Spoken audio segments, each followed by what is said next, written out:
This is a very secret society in which I am a member of. I got my name about 18 or 20 years ago. On the low end, actually, you know, before I really got my feet wet in the game, right? And some brothers just started calling me white folks, and ever since then, it just stuck.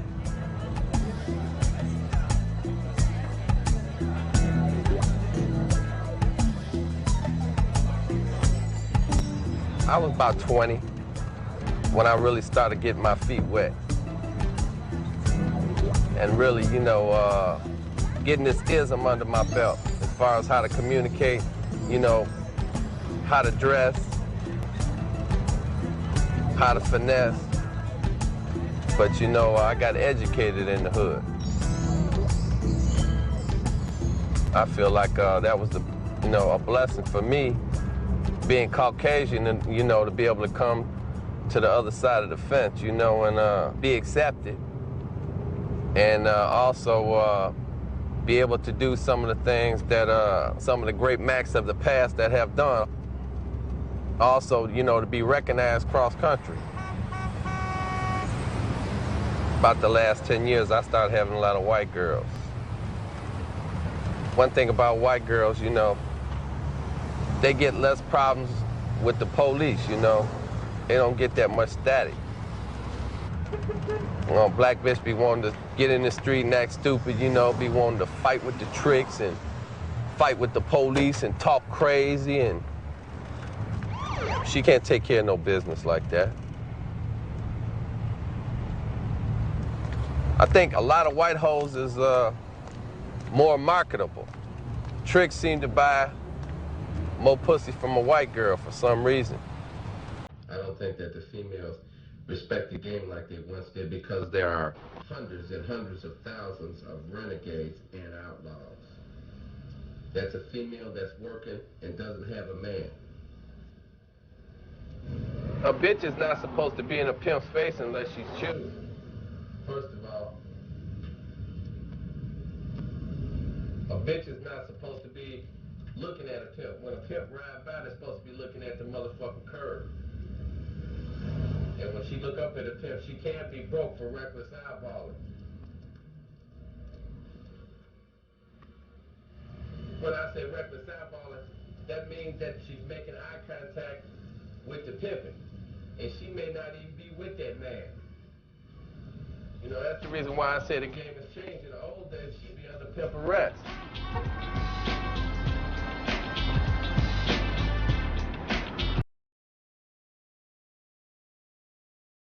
In rules, subject to get broke. If she made any money, you understand, if the bitch had any jewelry, anything of value, you know, she had to automatically come up with it because she was in violation. I know it's motherfuckers that's still pimping like that. There are risks, you know, right along with any job. I mean, it's just like being a policeman or a fireman or, you know, only difference is you're hated by society. All society hates you. What I think we need to have is a million Mac march on Washington. And let's check, you understand, Bill Clinton and Hillary when they see a million Macs at the gate. And what they gonna do then? Who they gonna call? Ghostbusters?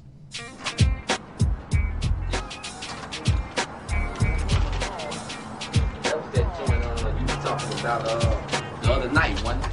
Yeah, the other day we was in Indiana. Yeah, right. That was Yeah, joint, man. for real. You know? Right there on Irving Park and shit. Back as far as being Caucasian in the game, yes, I had a lot of obstacles that I had to overcome.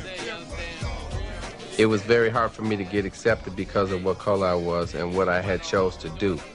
It was a lot harder for me to get accepted and get my props from the real live cross-country Macs. But eventually, when they saw that I was down for real, they acknowledged me and recognized me. And that's why my name now, today, rings all across country. Hey, what you say about the train? Hey, cause my pimpin' is on the loose. And out in the engine, all the hoe got to do is be the motherfucking caboose, huh? Believe that. You know what I'm saying?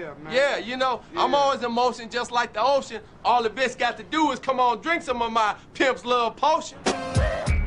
You have reached the residence of Mr. White Folks, actor, world-renowned connoisseur, international ladies man, and professional gentleman of leisure.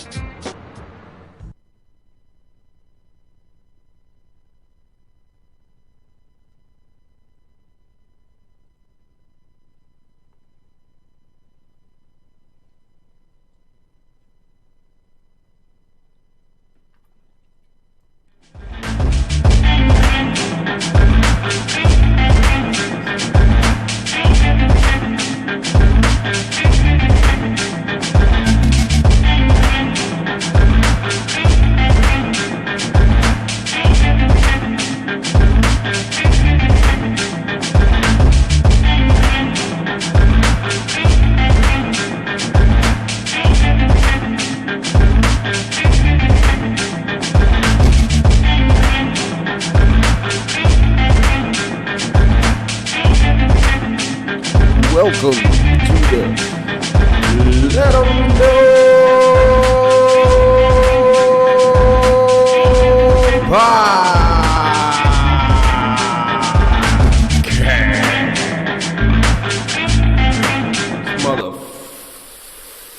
Motherfuckers, what are you guys doing tonight? What's going on, people? Holy shit. Happy Dustin Friday. Welcome back to fucking Friday and shit. Welcome to the show. Welcome to Let 'em fucking know. Welcome to the Let 'em Know podcast, where fucking Fridays are Fridays and bitches are bitches, and cheese is cheese, and beer is fucking beer. Happy Dustin Fridays, you fucks.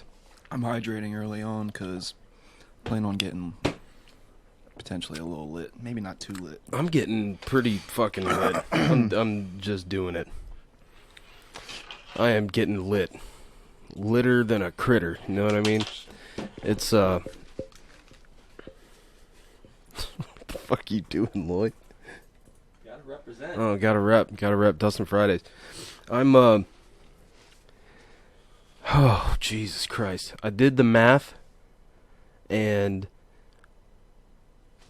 I clocked in 56 hours this week, but it's a 3-hour round trip to where I was working all week and back. So the travel time, which driving is work, people, especially, I mean, unless you got a 5-minute drive to work, in which case driving's not work. But when I got to get up at 3:45 in the morning and drive an hour and a half one way to get to work first, that's work too. So all in all, I got about 70 hours in this week, and I'm only going to get paid for 40. So Ain't that some shit? yeah, I'm getting litter than a critter.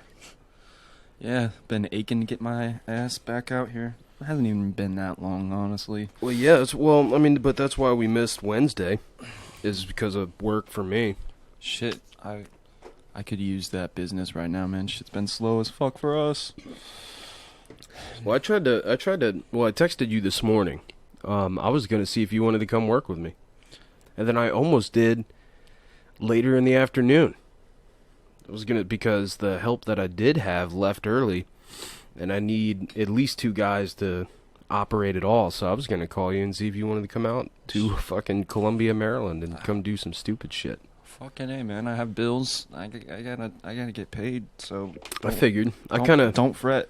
I kind of have that kind of clout. Well, that's why I called you what was it, this morning? You worked today, right? I did. Yeah. See, when I texted you this morning, because you said, it's been kind of light or whatever, so I was gonna slip it out there. I was gonna be like, Lloyd, you wanna What would you have me doing exactly? You wanna come out and work with me today, Lloyd? That's what you wanna do. Precious. I would have had you helping me test and identify cables and shit like that on this job site in Columbia. But But yeah, you were working. But like I said, I consider, like, after you got off, I considered calling you anyway. But pushing it much further than I did, we would have ended up bailing on the show today, which I didn't want to do. And there's still more work to do out there. And boss man wanted me to work tomorrow, and I'm like, nah, sorry, I got plans. I'm 70 hours deep in shit this week as far as I'm concerned. It doesn't do you any good to work on the weekends, does it? Well, I'm salaried, so, I mean, no. But, I mean, other than the job needs to be done, and the reason it's not done is a fuck-up partially, that I'm partially responsible for, but it's not all my responsibility. It's not all on me. So, I was like, I'm not doing it. I've only seen my kids for, like, I don't know, 30 minutes in the past 5 days total. Like, not per day, but, like, combined time spent with my kids. Yeah, it's fucking sucks. Leaving at 4 o'clock in the morning or whatever, and then getting home at 9 p.m. This shit sucks 12 dicks simultaneously. Shane, I see you. Get your ass out here. You ain't got nothing better to do on Friday night. I'll tell you what. Yeah. Just kidding. I know wow. You'd probably be heading out here. Shane doesn't have shit to do. Come out here, Shane. Quit fucking around, dude.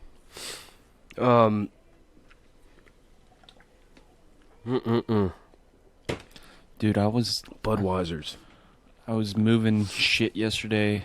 Fucking shingles. Half these people that are listening probably already heard me bitch about it.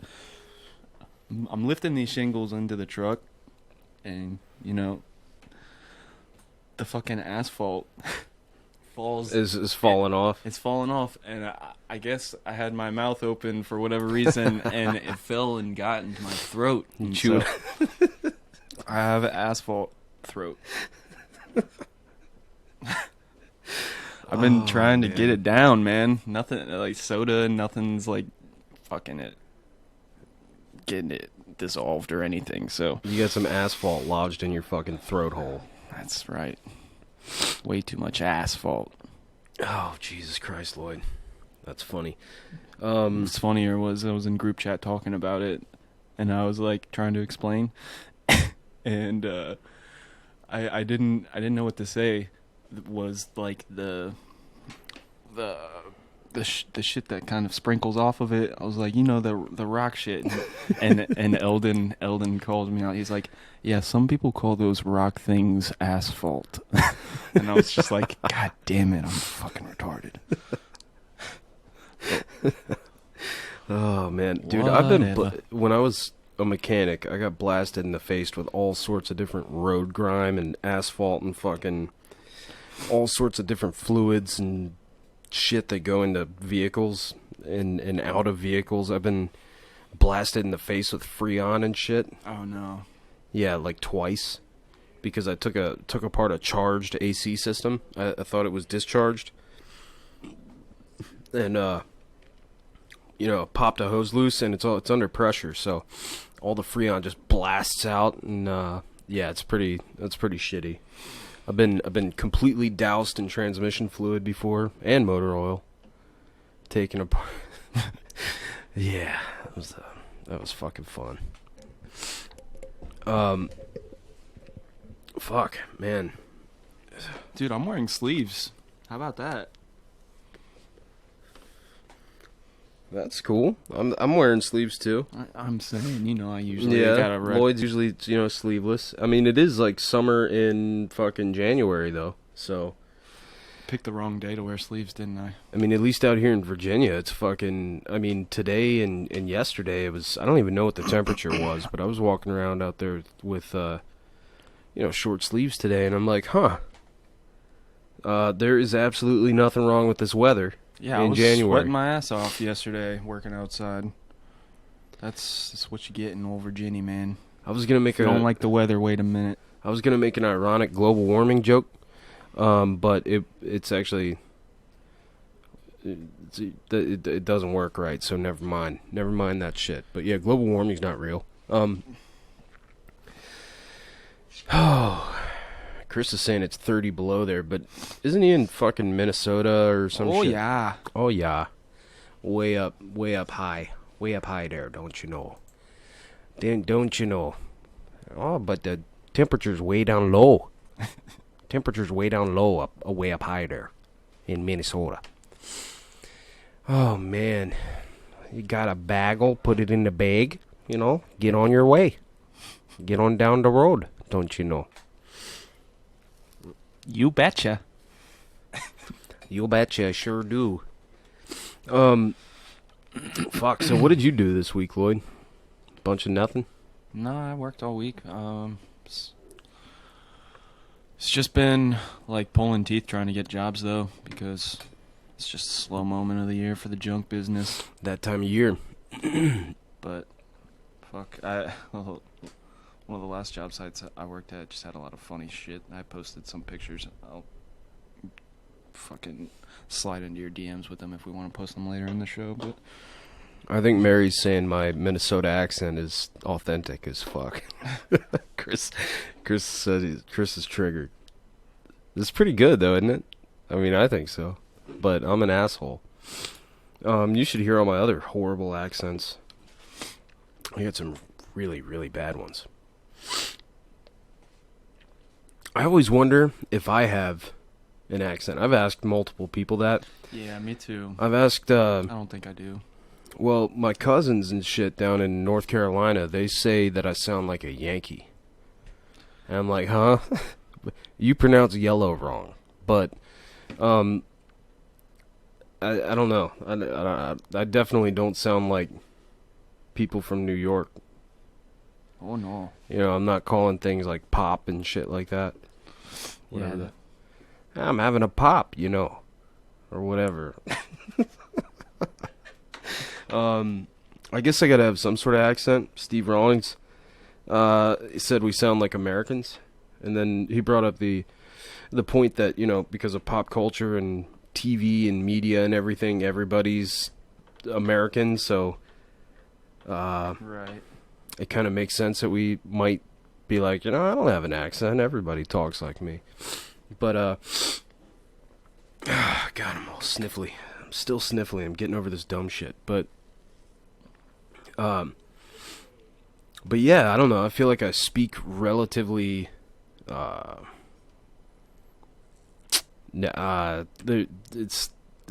nothing really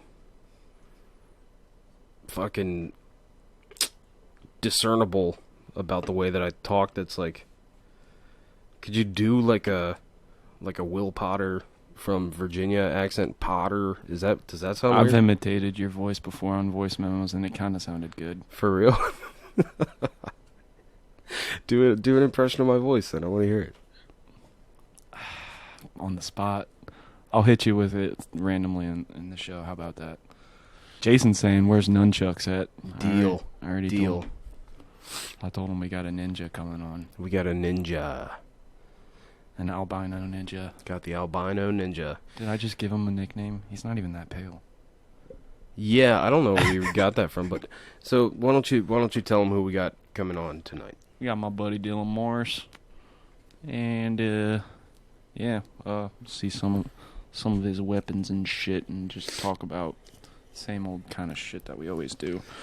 Yeah, we had a little scheduling mishap with the guest that was supposed to be on tonight, and so we scrambled real quick to put something together. But I still kind of want to blow it up because I'm pretty pumped about my buddy Pete coming on. See. Oh, okay. He's the stand-up. Yeah. I was talking about it on the last show, and you know, I think You played that top I one. did play the top one. I don't know if I want to play that one again. I want to play something though again real quick just to. He's got one at the Comedy Store down there. Yeah. Well, yeah. Let's see. There's Flat. Yeah, he's out in L.A. now, dude. Man, he's doing it. I don't know, this looks like a recording. That looks kind of funny. Hold on. Which one? What are you talking about? It looked like it. Keep going down. Out of my league. What's that? That's like a 40-second promo video, though. That's his hour that he put together recently. Yeah.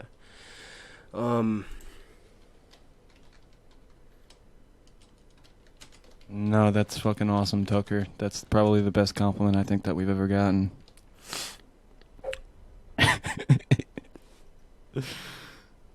What did Tucker say? We just had a little steamy sex go down in the middle of our podcast, apparently. Really? Yeah. A little steamy sex going down right in the middle of the podcast? Hashtag soaked AF.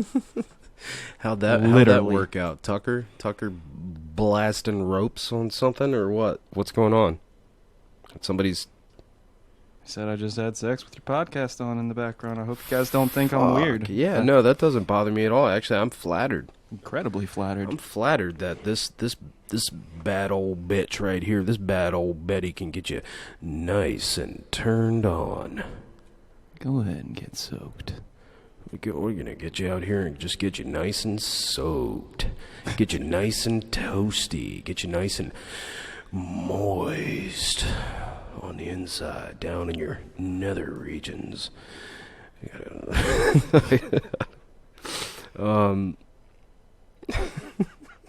You know what?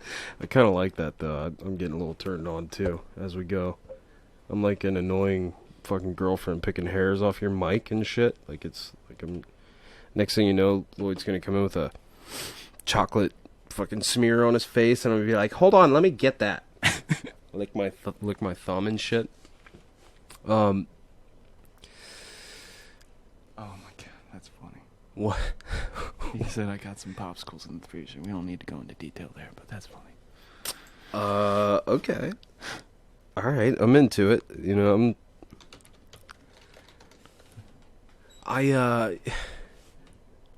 it definitely doesn't bother me. It doesn't make me think anybody's weird either.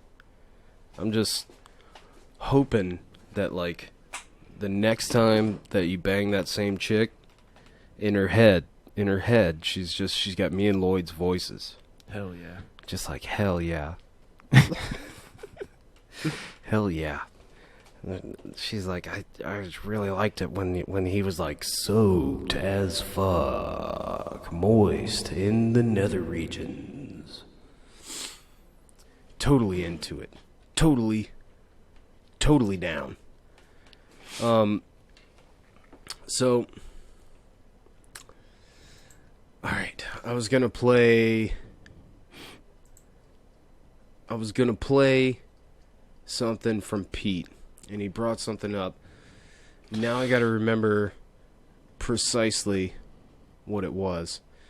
And I wanna say it's this sketch right here.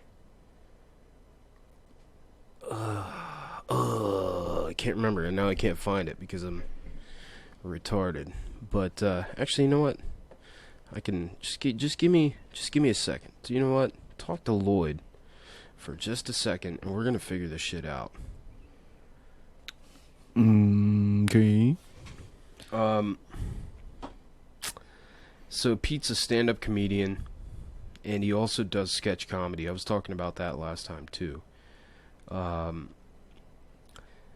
When we started making foot hockey videos, Pete was making videos with his sketch group called the Popular Outcasts. They're local to around here, and I guess he just kind of resurrected that recently.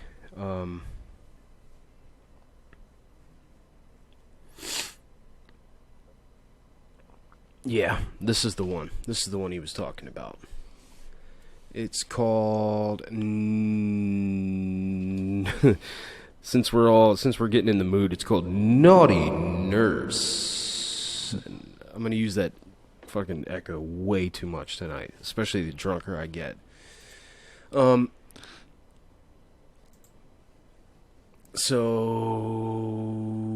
blah blah blah blah blah blah blah blah blah. Here it is. This is Naughty Nurse by the Popular Outcasts.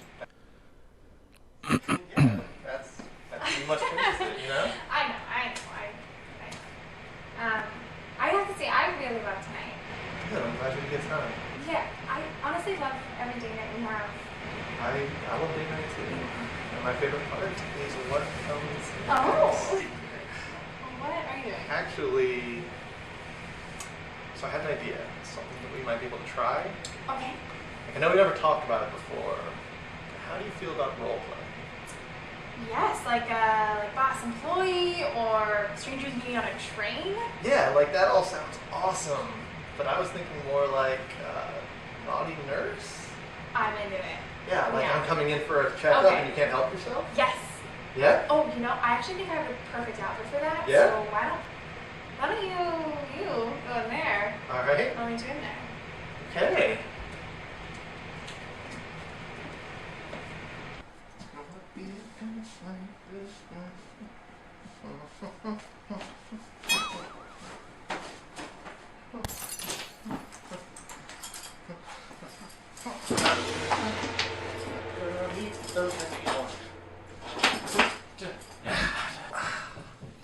Let's do this.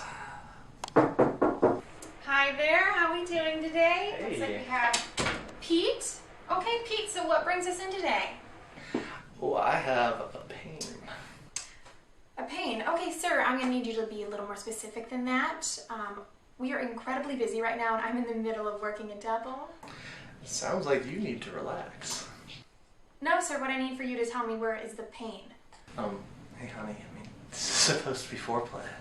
Yeah, I know. Just let me do it my way, okay? Alright, yeah, fair enough. I gotta get into it. Alright. Okay, so, if you could please tell me where on your body the pain is located. Oh wow, that is thorough. Probably right about there. The genitals. Okay, well that could be a whole host of problems. I'm gonna need you to actually use this universal pain assessment tool to tell me, are you having no pain or is it interfering with your basic needs? Seriously? Sir, do you want my help relieving this pain or not? Yeah. I'd say it's probably right around here, because I am definitely having a hard time concentrating. I can tell. Okay. Well, looking through, I don't see any insurance information.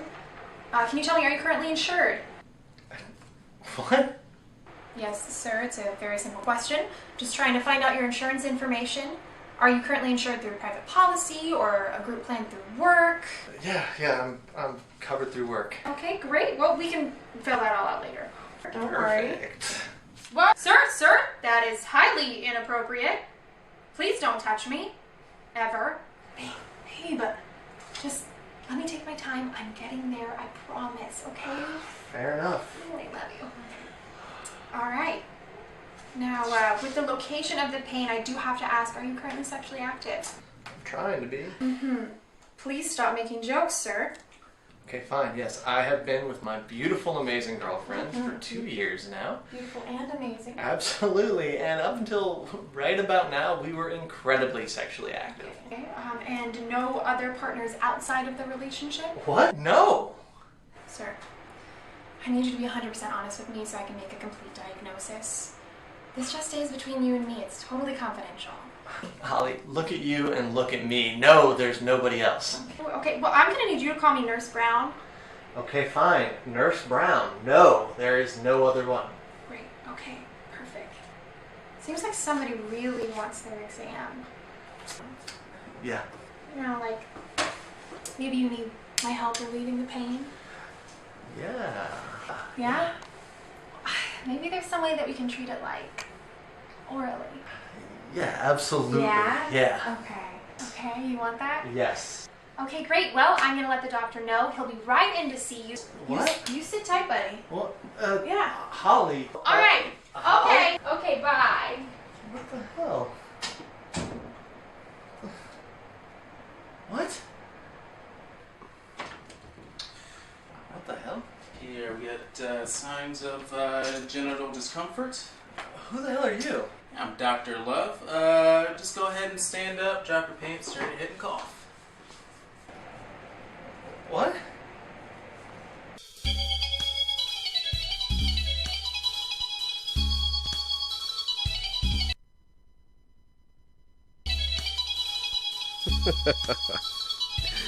Oh, shit. That's my buddy Pete. He'll be on the podcast pretty soon here. We got him coming, I don't know, maybe we'll shoot for this weekend. He was supposed to be tonight, but you know, shit happens. He actually, you know, I can't even blame him whatsoever. He I guess forgot that he was coming on our completely forgettable show, and then set up he's got a gig at some. Well, shit, man, we're not paying him, so go get that money, boy. No, like I said, I'm not. I can't blame him. I'm not trying to be like ignorant or anything about it. I mean, he's got a gig tonight at a comedy venue in L.A. So yeah, and it's one I've heard of, and I've never even been to L.A. So Comedy Store? Or? No, but he's been there before. Yeah, he's doing it, man, which is super cool. Yeah, so, you know, he forgot that we'd set up the date on the show, which I can't fault anybody for that either. I'm the most forgetful person on the planet. And he is, I guess, got like 3 or 4 shows sets lined up for tonight that he's doing some stand-up. So, I'm thinking I'm going to hit him up. Maybe we'll shoot for, I don't know, a Sunday show or something. Sunday we got a UFC on Sunday. We could do it Sunday. Yeah, because they're working around the NFL playoffs for tomorrow. Fuck. I think there's like a night game for the NFL playoffs tomorrow or some shit, so they don't want to compete with those numbers. That creates a whole other problem for me because, like I said, my boss wanted me to be at work tomorrow, this same fucking spot, and I was just like, yeah, it's not happening, but I am planning on going out there at about 1:00 fuck you in the morning, and trying to finish this thing up before everybody gets into that office, because it's a pain in the ass working in an office full of people. So you're saying you actually are going to work tomorrow? No, Sunday. Oh, okay. Not even Sunday. It'd be Monday morning, like 1 a.m. So UFC o'clock, I'll probably be snoozing. Yeah. Yeah. Probably. It's not that crazy of a fight card, if I'm being totally honest with you, man. It's a FS1 fight card. Yeah. Who's fighting? We'll save it for Dylan when he gets on. Okay. Yeah. Well, I mean, I'm ready. We can get Dylan on now. If I feel like we're leaving him hanging a little bit. What time is it already? Fuck. I don't know. We've only been going for a half hour. It's 9. Right, that's perfect. 37. Pull up that Skype. Let's get the albino ninja.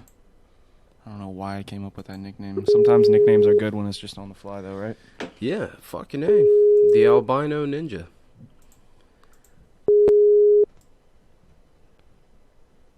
Hey. There he is. What's going on, man? What's up? What's happening? How we doing tonight? Good. How are you guys? Pretty good. Welcome to the show. Thank you. Thanks for having me. We're live here with Dylan Morris, the albino ninja, named just now by Lloyd. Yes. What can I say? I try and give people nicknames, make them seem cool. I don't know. It seems like it just came out of nowhere. Well, they'll see. They'll know why I even came up with that. Jeez, I barely even remember. Seems like ages ago. What is like? I just disassociated myself with everything. What is happening with JREC? What happened? It still exists. Like I just got bored and had enough with all the Facebook groups. I even left Fighter and the Kid Army. I left all of them. I hear a little bit of all of them just for a little bit, and then I got back in Fighter and Kid Army and trickled back into a few slowly. Yo, I hear a little bit of feedback. You have the volume on your laptop, maybe? Laptop. Let me see. As far as I can hear the show. As far as the groups are concerned, it. I just turned everything off. Should Oh, be okay. good. Cool. Thanks, man. As far as the, so what exactly are you asking? Hear Like, anything? what's going on recently, or? Just what I mean, like, does anybody care about it still? You guys still in that? Like, is it still Yeah, like yeah. thing? It was like getting a little weird, at least what I remember.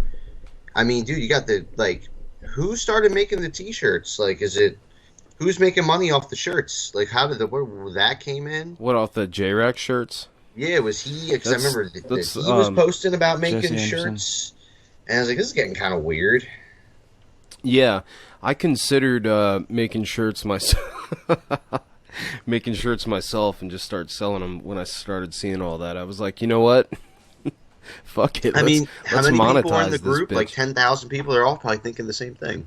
No, it's what, 2,500 people now or something. Oh, it was whatever it was. Yeah. Same thing. I was like, what? Yeah. Yeah, I don't know. I mean, I don't know if Jesse's making money off the shirts so much as he is just kind of he's in the industry, right? I mean, doesn't he like kind of do that for a living? I don't really know that much about that. I've seen him printing the shirts. I got one right behind me right now. Yeah. But anyways, We got to let them know shirts. They're going to go Let on us sale. know. They're going to go on sale pretty soon. yeah, actually, as far as I don't know why I didn't address that quicker. It's actually kind of cool what he's doing, man. He's sending all the proceeds to Dustin El Viento, who I'm sure you're familiar Right, with. he's still still away, right? Yeah, and Shit. so he'll have a little bit of Shit, so some Lovins good from came that. out of it. yeah. What did he actually get locked up for? It's been explained to me before. It sounds like a bunch of just bullshit. Violations, probably. Yeah, exactly. Did something violated. I wouldn't really- probation, parole. I wouldn't feel comfortable talking about it when Yeah. I don't know shit. But I hear you. Yeah, no, definitely. If you don't know, don't, you know. But Nick's in the chat as well as a bunch of other J-Records that probably do know what he's in there. I don't. I'm not going to pretend to. But anyway, I will celebrate Dustin Fridays. I would celebrate Dustin Fridays if El Viento turned out to be a serial killer. I'd still be like, you know what? It's fucking Dustin Fridays. Let's don't forget, people. cheers. That was the worst. That was cheers the ever. weirdest cheers I've ever been a part of, Lloyd. It didn't even make a sound, Dude. You got like my finger with the Those glass. Dustin Fridays, man, they really got elevated. Like, you know, people were drinking and smoking, and then I don't remember the dude's name, but the one dude, he posted the video. I think he was like slugging a bottle of Jack, and he had like an assault rifle, and he was like out of his garage in his house, and he was Yeah. blasting yeah. the assault rifle. Yeah, And then he fucking like dropped, like he was just chugging. He like ripped a bong, and then he like did something else crazy, and then it was just like, damn, I didn't even like want to post I didn't want to post anything. Like I had literally nothing. Like I did my I think I had already done my nunchucks. It was post my precipice of J-Rec Glory, and that was it. That dude came out with that. I was like, all right, you know, I don't know what I can do now. I kind of killed me a little bit. Killed Yeah. the motivation. What am I gonna do? well, there were a couple problems with that video. One of them was that bottle of whatever. That was not liquor. That was like sweet tea or some shit. It looked like tea. It was like foamy and shit. But other than that, I mean, it could have been whatever else. The rest of the video, you know, I'm not saying it was entertaining, all right? But Exactly. I mean, that's what everyone was trying to. That's what everyone's going for there.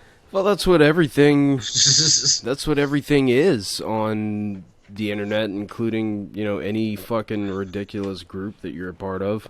It's really, what else is it other than just for entertainment? Yeah, I want to like deactivate my I wish I could just deactivate my regular Facebook. Like I don't need like Facebook friends like how I just used to be. I only like participate and look at shit in like groups and like pages. Like I don't even talk to actual people like that I know in life. Like interact with like all Fighter Kid Army, all this other shit. It's funny. Before I found the Joe Rogan podcast or Joe Rogan Experience podcast group, too, man. Before I found that, all I did on Facebook was talk to people that, for the most part, I've at least met once in my life. Face to face, and then that started going down, and then I would just be fucking 30, 40, 50 sheets to the wind, sitting around browsing through that, and then laughing my fucking ass off. Did you just say glassing? Just glassing? Yeah, out here just glassing. You know what I'm talking about? Glassing the Tom meadows. Segura Dude, shit. you gotta watch the latest episode today. Holy shit! But it's funny you said that. I made a Tom Segura. What, of your mom's house or something?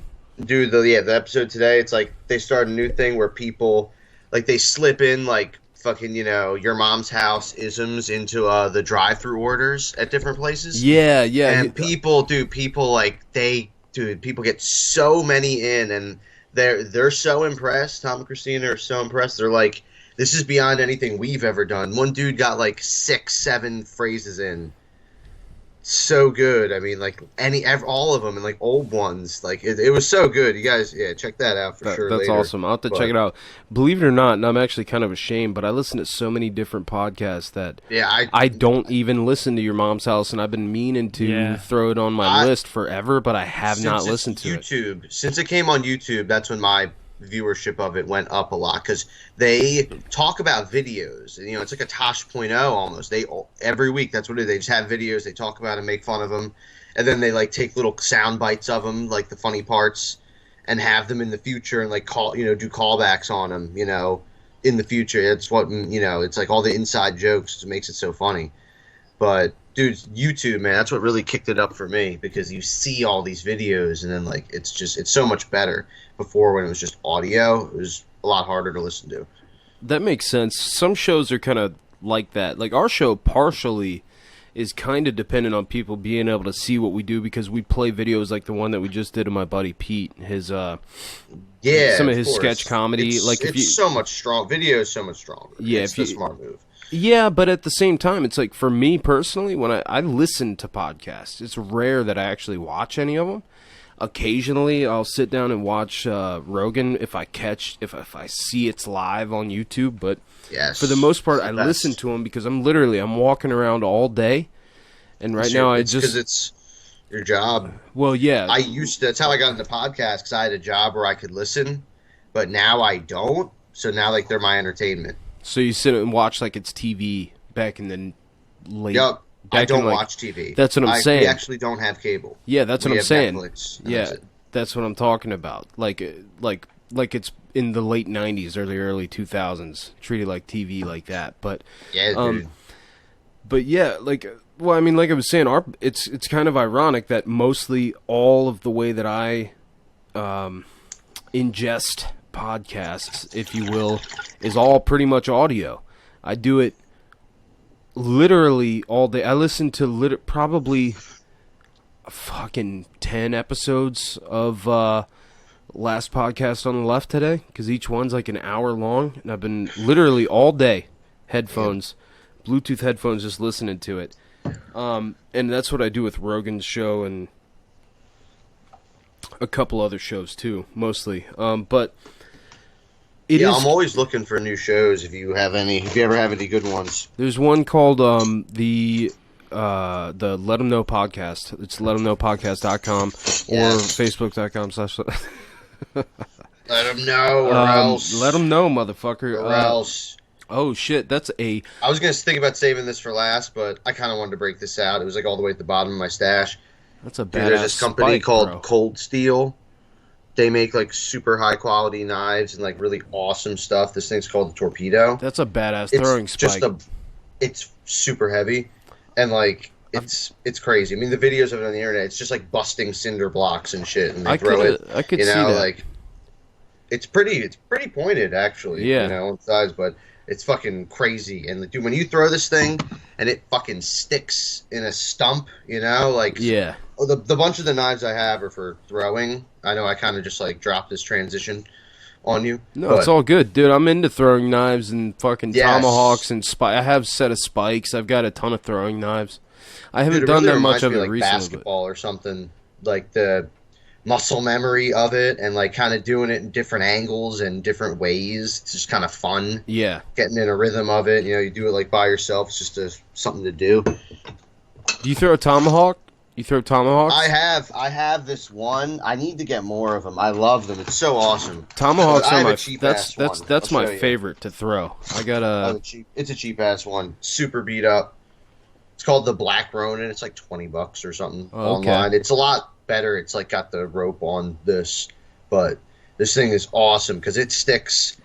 Like it'll stick on this bottom part here yep. sometimes, and sometimes it'll actually stick on this very tip, even though this is not pointed at all. This is actually just round. I can imagine But that. it sticks here, and even like it'll hook in on the bottom part too. There, That's fucking tight. I like that. this thing is awesome. Yeah, I got two tomahawks. I got two tomahawks. I got a fucking SOG black. I think they call it a Black I know Hawk. that. Yeah, that brand's nice. SOG. And those things. That one was like $40. It's the bigger one. There's two. There's a smaller one and a larger one. I've got the bigger one, and that thing's got a good weight and a sharp, blade on it. That thing sticks in real nice on the front side, the face of the blade. And then I've got this other one that's just I forget what it's called, but it's like a neon green. That thing was like $30, and that thing sticks fucking. It would be devastating, straight in the Dude. middle of the fucking sternum, the fucking chest plate with the spike piece of it. That thing is, and I got a stump. I throw it. It's just a gnarled up stump in my backyard that's fucked up from tomahawks and shit. I need one. I need to get like a stump, and like I need to put it on something. I need to make like a box for it somehow. That's what I need to figure out. My backyard is a dangerous place, man. I had one of my neighbors actually one day was like, "Hey, man, can you not shoot your bow out here?" I live in a development of single family homes. She's like, "Man, I found one of your arrows in my yard," and I'm like, "Yeah, I never see anybody in your backyard, so get the fuck out of here." You just put like a piece of cardboard That's up not what I on the said. fence. Well- Take a piece of cardboard. Like, there you go. It'll be fine. It's got a hell of a slope to it in my yard, so I'm not that worried about it because I'm always pretty much shooting into an embankment. But occasionally, you'll get a stray arrow, but it's usually if it like deflects off something and bounces off something, and it's not like I'm out there shooting my bow in the direction of somebody's kids when they're in their backyard or something. It's not like that, but it's reasonable that the guy asked me not to do it, at least that direction. He wasn't like, "Yo, I'm calling the cops," but fuck yeah, my backyard's a dangerous spot. I'm just saying. I'm in the same situation as you though. There's 3 houses around me. I live in a development. Levittown. It's famous. Cookie cutter houses that were built in the 50s. Yeah. Yeah, so there's 3 houses around me. I couldn't really. It's kind of shady if I was shooting a bow. Yeah. Lots of people would see. Throwing knives is cool though. I can get away with that. That's it's like perfect. That's what everybody on the feed right now is asking you to do. They want to see you throw that shit. You want to see you throw some knives? Oh yeah, sure. Just throw it at the wall. That's what they're saying. I broke my TV. I mean, that video I made. You broke your freaking TV? Yeah, dude. I pulled a fucking my boot. I had a knife in my sock, and I jumped back on my bed, and I pulled it out because I meant to throw it at my phone, and it fucking hit the TV I gotta set behind it, and it broke my fucking TV. I didn't have a TV for like 3 months. I had to use my laptop for like my TV. It was fucking hilarious. I got a set. Oh, here, I got a set of what is it? nunchucks right here for you if you want to try them out. Oh shit, are they fucking... I'm gonna have to send them to you. I'll have to overnight them. Wow. Now I got a set of steel. Damn that. I'm into all That's kinds of weaponry crazy. and shit too, actually. But these are tight, man. These collapse down into a baton.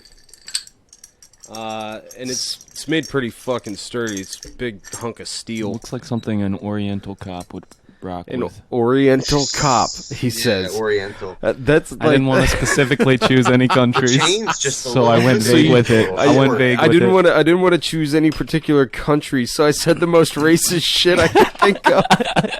Here, I've got these. I got a set of Oh, 3 shit. of these. They're pretty nice. They're just kind of consistent. Yeah. I like what I really like, which I've had once or twice, but they break. Is like a Bowie knife, like a big ass hunting Bowie throwing knife. Just something that's like honestly over like a foot long or more. I'm pretty sure that these knives called like Condor or something. It's like a 16 inch knife, and it's like a double edged, and it's just a huge blade.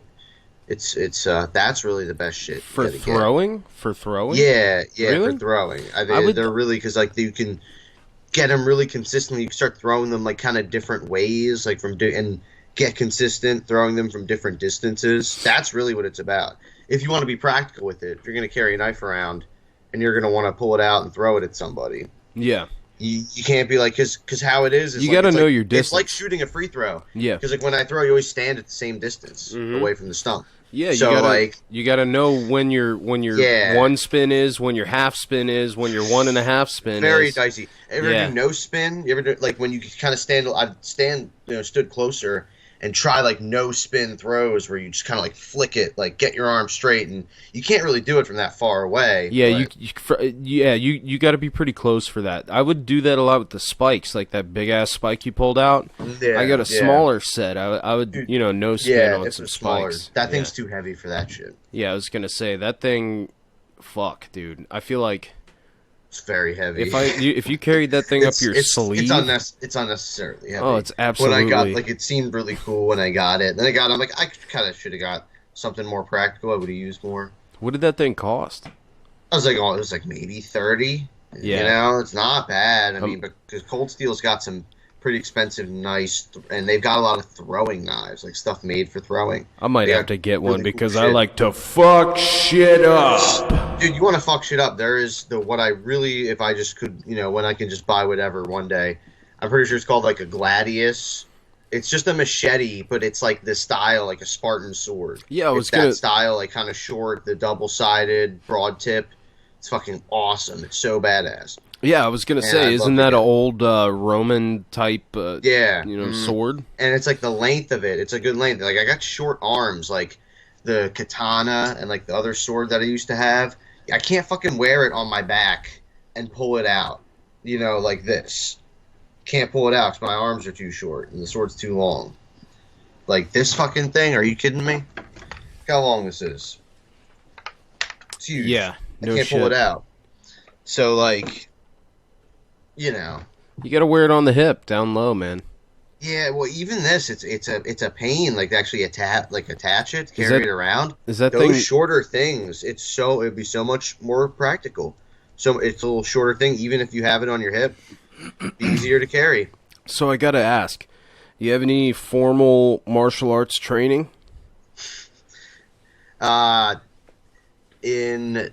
From like my freshman year of high school, for like a couple of months, I was going to karate like consistently.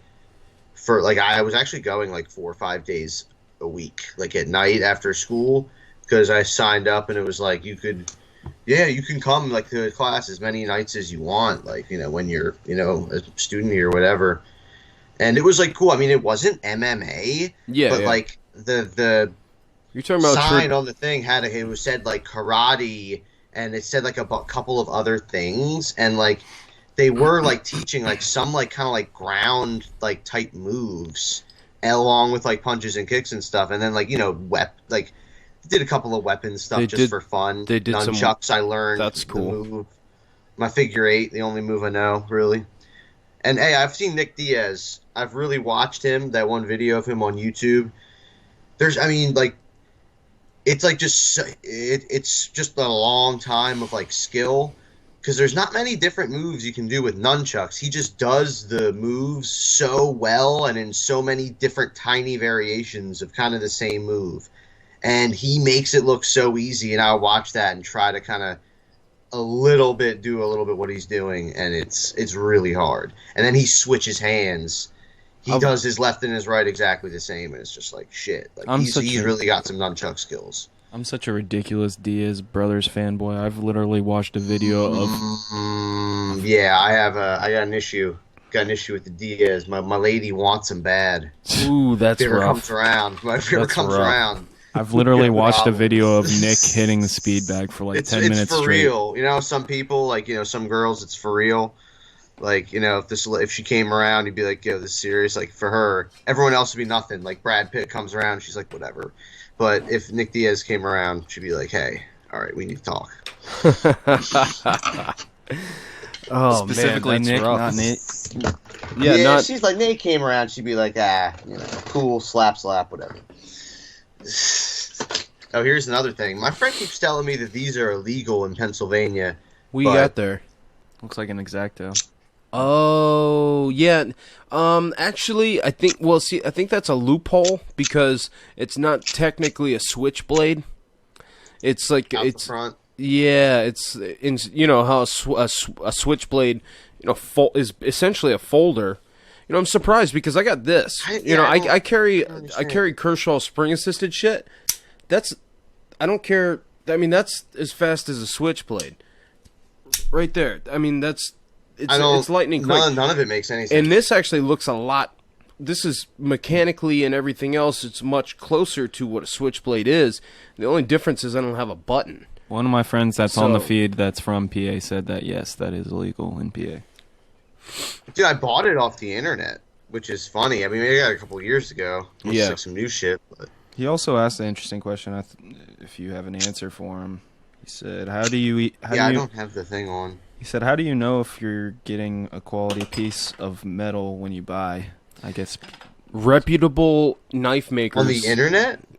Reputable knife makers. If you buy a fucking, I mean, sometimes you kind of don't. Sometimes you get what you pay for, and sometimes you don't. Dude, case in point, this thing, man, it's cool. Is that a CRK? Oh, yeah, is that a Cricut or it's CRKT or whatever? Who makes that knife right there? Oh, it's confusing. First of all, because if you can see, the blade says AKC and the handle says Concord. Huh. Interesting. And it costs $70. Ooh. Yeah, on the internet. You're paying for that site. You're paying for the novelty of that spring assist. Yeah, I think so. I think so for sure. And it's a cool, sleek knife. It's not really this. If I was going to go on a zombie murder rampage, I would not take this knife. The blade's kind of flimsy. It's got a wiggle. I did not expect this podcast to turn into a fucking. Well, I mean, it's not, a, like ninja weapon fucking showcase. Well, I mean, man, $70 though. It's like I know. I buy I thought it'd be better. I buy a lot of Kershaw knives. Actually, I got a bad one that collapsed on me. The safety collapsed on my finger, and I had to get stitches and shit. And I was so pissed off about it that I made a video and uploaded it to YouTube, and then hit up Kershaw's support, and I was pretty pissed off. And I was like, hey, this is what happened. I just sent him a link to the YouTube video, which was public. So it's a public video of me showing about how their product failed and fucking cut my finger, and I had to get stitches. And they're like, oh, we're sorry. We'll send you another one. I'm like, look, I don't want another one of the same knife. So what I did was I ended up. They're like, well, what do you actually want? I was like, well, I want a hat and a shirt and this knife. And I found the most expensive knife that their company makes. It was like $400. And well, the first thing they did was they sent me another of the exact same model knife, but the safety works. So I'm guessing somebody checked it before it went out. So I was like, all right, this is cool, but this is not cool for me. I want this knife, and I was like, and I want a hat, and I want a shirt. I was like, I've been a long time user of your Kershaw knives. But anyway, they sent me they sent me the fucking knife, and I use it now. I take it with me when I go hunting. It's like, I mean, it was like at the time it was like a $350 knife. I want to see this. Wait, you at 350? Yeah, it was like a $350 knife. Dude, it was fucking I nice. want to see this fucking knife, man. I got a nice, I got another nice one here, and that's kind of. I don't really have anything else that interesting. I haven't. Shit. It is. I gotta think of where the fuck it is. I think you are a baller. It's with You're a baller. Your $300 knife. Psh, Where is it? Where is it? No, it's with Where my. Where is it?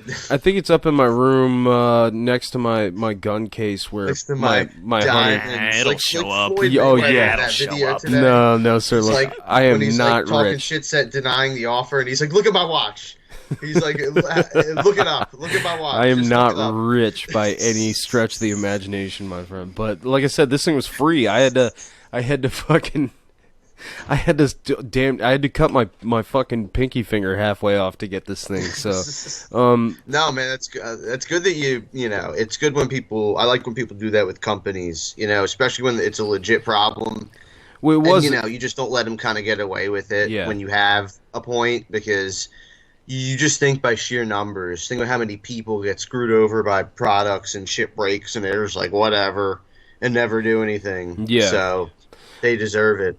Dude, this knife I got. You ever bought any? You don't ever bought any knives off the internet or anything?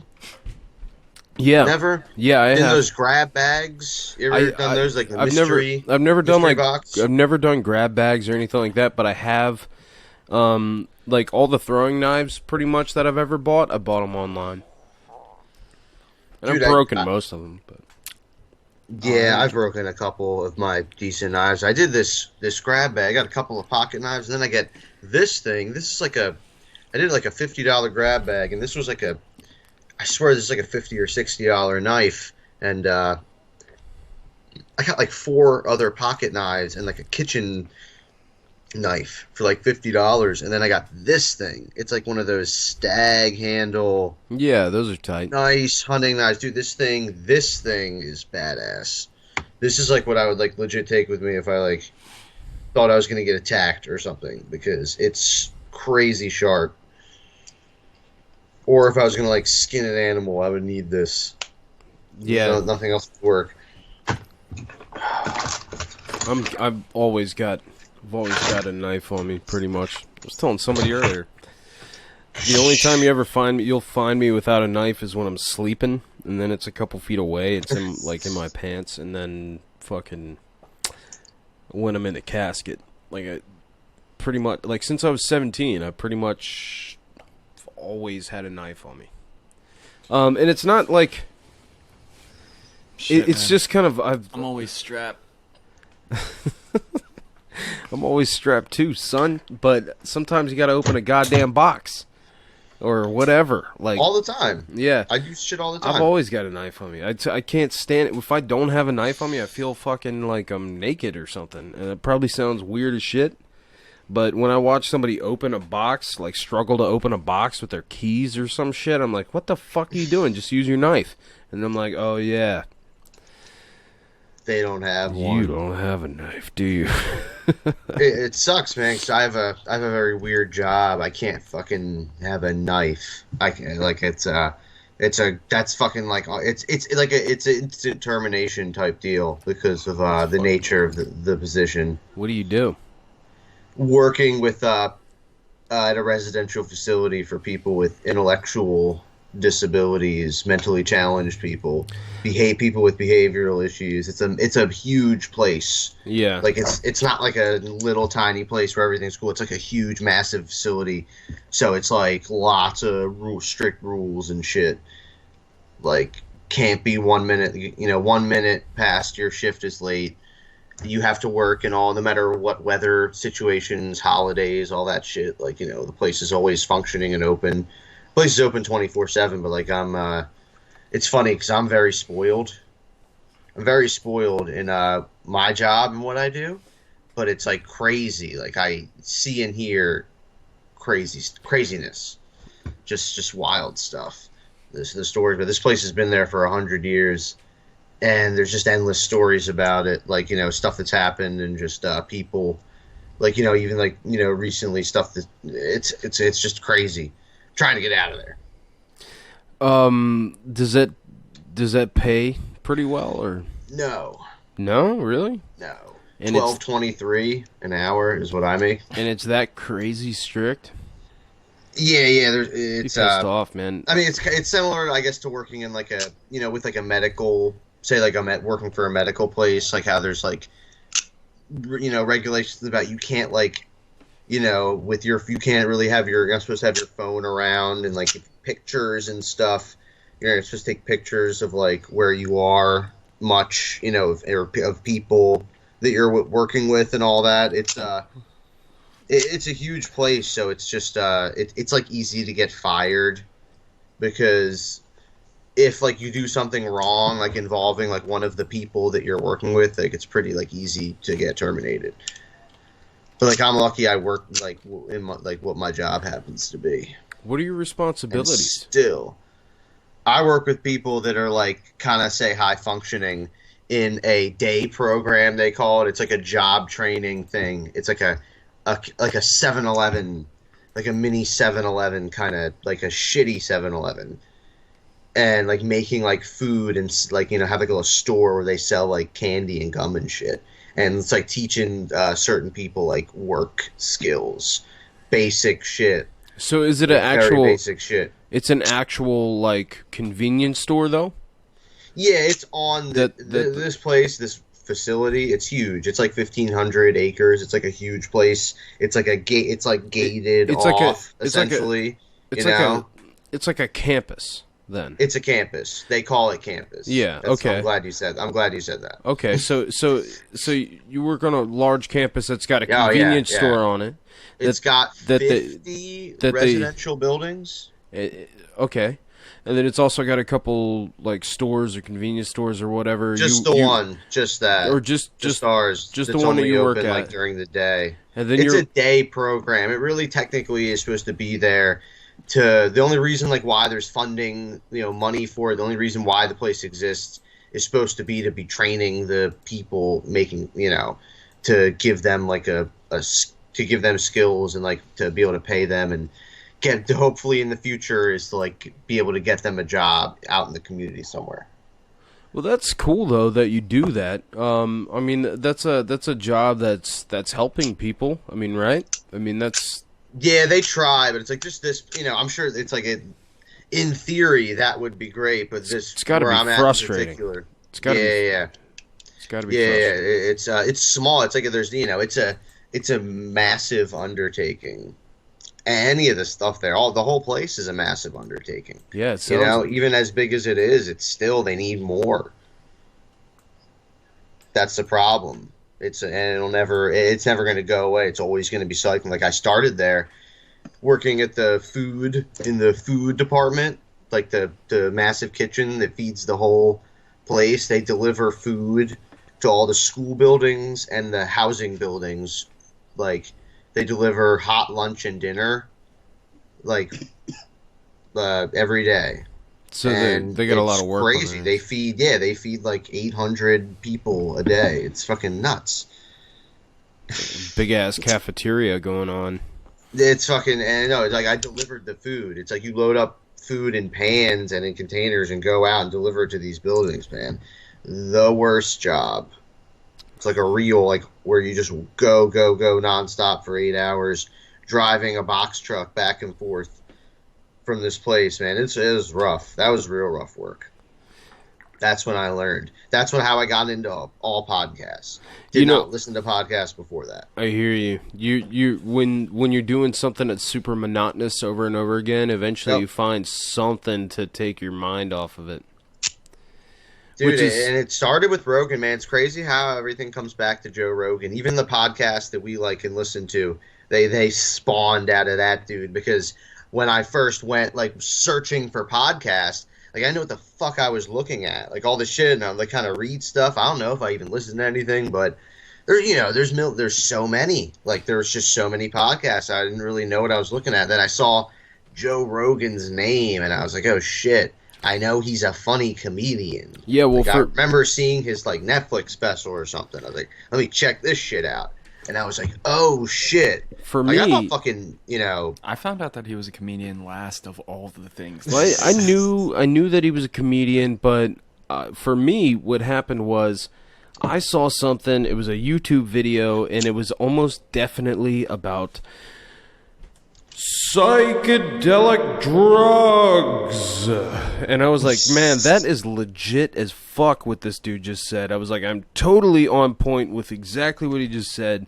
I know he's a color commentator for the UFC, which is... Yes, I knew that. And I too. was like, you know what? I'm going to check out this podcast or whatever. And then next thing you know, fast forward like 3 years, and I don't know, I got a podcast. Welcome to episode 26. Fuck yeah, and people are like NB talking about TV shows. I'm like, what the fuck are you talking about, dude? Like, what are you saying right now? Like, just stare at them. Speaking of which, Chris Julzer just said, smash that motherfucking like button! Smash that motherfucking like button! Smash that motherfucking share button, bitch! Go to letemknowpodcast.com, scroll down, click on the motherfucking links. It says onit.com, .susar, or amazon.com. Go to dsgear.com/letemknow. Buy some shit, bitch. We get a little piece of that shit. That's how you drop an ad right there. I'm not talking shit about how other podcasts do their shit, but I think we do it best. Jesus. All right. Anyway, Perfect. That was perfect. I just had to do that. I'm gonna get up first. I gotta grab a beer, but I'll be right back. Son of a bitch! Give me a drink. Grab me another Yingling, please. Grab me a Yinglinger. Shit, man. All right, well then, do you think you could do it? Please. Thank you. All right. Here, hold on. I'll get it for you. Thank you, Ben. Subscribe.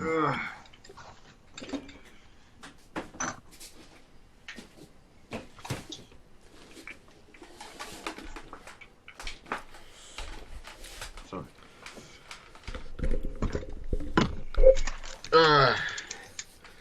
LA said pick a month for me to come down there live. LA, anytime you want, baby. You come down. I got a spot for you.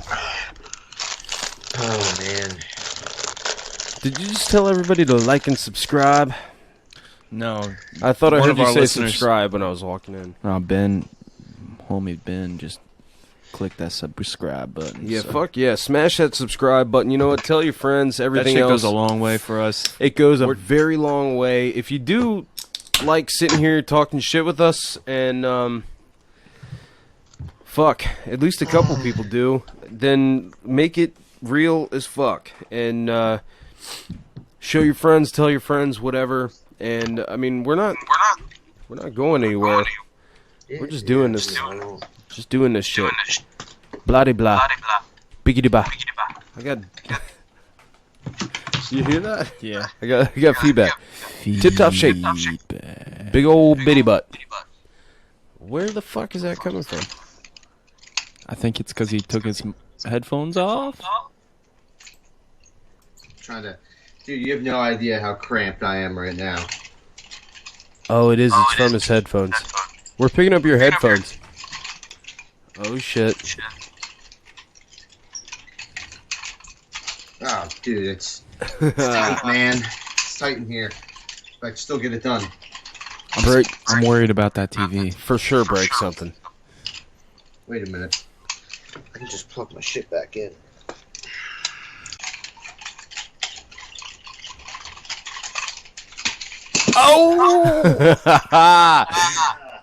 Dude, Where I was, is that goddamn standing. feedback I'm coming standing from? like I'm fighting, which I don't think I'm supposed to do. I'm like this because of this room is so damn small. That's pretty sick, though. It's just the same thing, man. But Nick Diaz can just do it like backwards and forwards and left and right and overhand and underhand and transitions and. That's that G But it's shit. all just spinning it like. My set is straight up steel.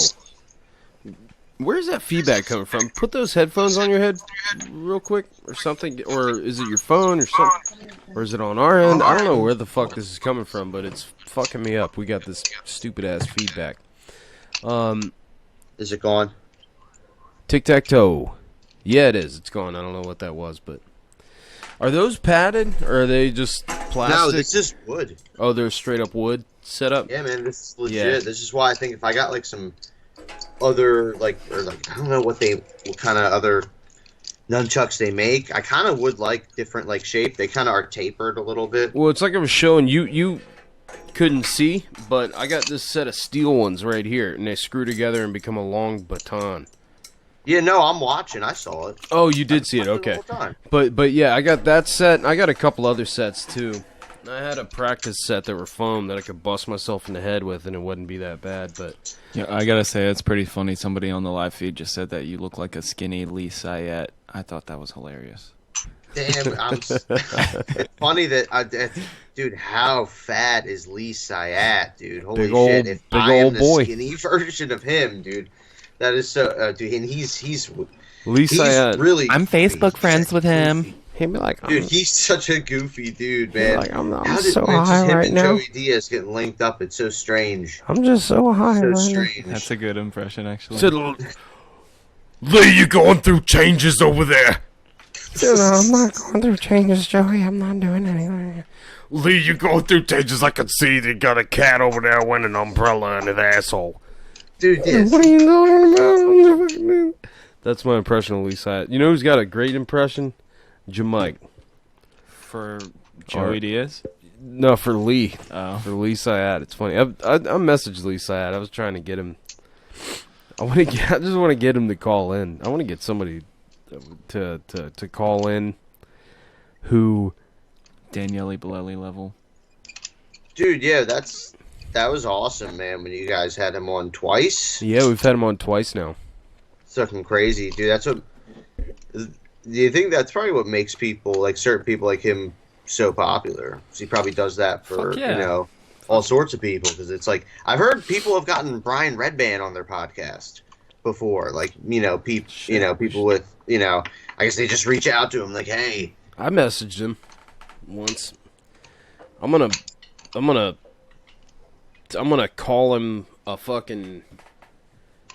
a piece of shit or something on Twitter. I think we get people pissed off. I don't know. I called Chael Sonnen out too. I was like, I wouldn't call it a call out. I didn't call him out, but I was like, hey, please come on our show. I really want you to hang up on me and fucking call us pussies and stuff. Dude, maybe you should start reaching out to some fighters on like undercards, prelims or Fight Lloyd, Pass prelims. Like, yo, Lloyd probably should do that. Guys. Yeah, I've been slacking on that for sure. I used to be on Twitter all the time, and it's like, sorry, but it's like what we talked about before we started. When do we have time for this shit? Do we really have time to do all this? And it's not what I should be focusing on in my life right now. Is like trying to tweet UFC fighters to get them to be on a podcast. It's probably like trying to get my finances in order, and get my kids to eat some vegetables, shit like important, like really important stuff. Like I don't have that shit in order, so it's like it's hard for me to focus on this kind of stuff. You know what I mean? It's rough. Yeah. So it's like I feel like all these people with their podcasts, I want them to do when they put out lots of content and stuff. Like I guess I could say we're very greedy. I definitely am. It's like, hey, dude, you're making all this money off it. Like you're making Brendan Schaub, dude. He wants to talk about how much money he's making from the podcast. Like, all right, good. So then I don't, I want good shit, but they better be good. There better be a lot of them. Yeah, well, in a lot of ways, you got to make it. I don't think it's a crazy request. It's like we were talking about earlier. You got to make it a priority, in a lot of ways. If you don't make it a priority, then it's kind of bullshit. It's so easy to say it. Huh? It's so easy to just say like, oh, like Dude, it's such a simple back. transition. Like it's a simple ass transition to make. No way. What? What's no way? No way. What?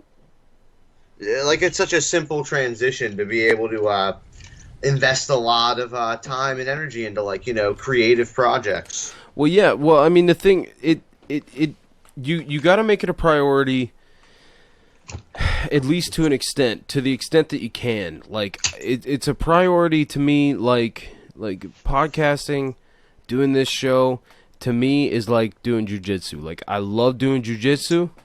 And I try to do jujitsu on a regular basis as often as I can. But if I can't do it, the only thing that's stopping me is some sort of crazy obligation with my family or work that I actually make money for, because both of those are 100% necessary. But if I could make money, if I could make not a ton, but enough money to replace work with podcasting, then I would do it in a heartbeat. And it would become number one priority, and all of a sudden, everything that we do having to deal with it would be better. Meanwhile, one thing that's stopping me from making money is the fact that I can only focus on it so much. But if I could focus on it more, I could make money. You understand what I mean? It's like a crazy paradox. Yeah. So what you try to do is maybe, I don't know, if I could. I don't know, but we're just doing it because it's also fun. That's what I'm saying. It's easy, people. I just feel like sometimes it's presented like it's super simple, and also I think the one podcast that we listen to and enjoy.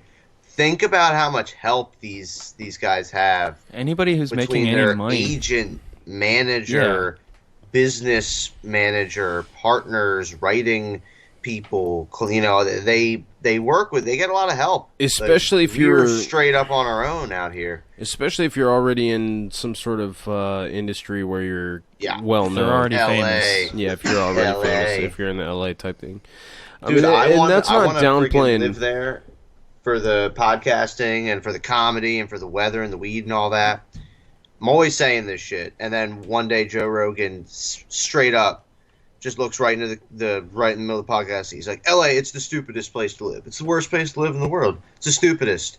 And my lady just like slowly stares at me, just looks at me, and it's just like, because she was always like saying no. She's like, "I told you, like, come on, you want to, you don't want to go now." Like Joe Rogan says it's shitty. Like you definitely don't want to go now. I got no issue with California and stuff, but it's not. I don't want to live in LA. For the same reason I don't want to live in DC, and I don't think you need to, as far as like something like podcasting or whatever is concerned. It's not. I don't want to be a part of Hollywood, and I definitely don't want to live in the city. I want to be away from all the bullshit. Like I live right now. That's why I like coming out here. I live right. Yeah, I'm just a little bit further away from the center of the biggest bullseye on the planet than Lloyd is. And so Lloyd likes to get away because he feels safer out here. But fucking... Nice. That's cool. DC, I'm right next to DC. And I work in DC. I'm all around that area. I fucking hate it. I want to go live out in the woods, man. Isn't DC like shitty? Not like shitty like it's like a bad... Like I know there's bad areas of it. But Chocolate as City. Like, it's really congested. The traffic, it's like really packed in. Like I just heard, is that true? Like, it's got, like, really bad... It's notorious for that shit? Oh, yeah! Worst traffic in the entire nation! Northern motherfucking Virginia! Would you like to sit in one place for 300 years fucking consecutively? Come to Northern Virginia! Try to drive somewhere at fucking 7 o'clock in the morning. Go fuck yourself instead. Yes. The traffic is goddamn dog shit out here. Oh, man. DC, Maryland, Virginia, DMV traffic.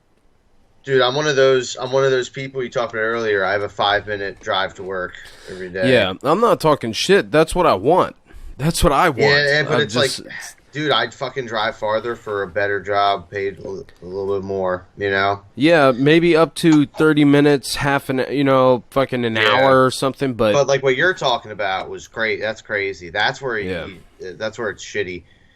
Like we're in the same boats in totally different ways. Mm-hmm. Like it's on my trade-off is like my job can be easy as shit sometimes, and it's super close, and it's like half the time nobody really cares, and I can kind of not dick around, like just not work that hard and everything be fine, half the day, and just be good. So it's like, and you're talking about driving, how far you're traveling and shit, not being compensated. Yeah, it's a trade-off. It's like I'm getting to have easy work days and not do that much, but I'm getting nothing out of it. Yeah. Well, what I don't even want to make more money. I want to make decent money and doing way less work. I want to make enough money where I don't have to think about it, and then work for someone doing something that's not for me, very little.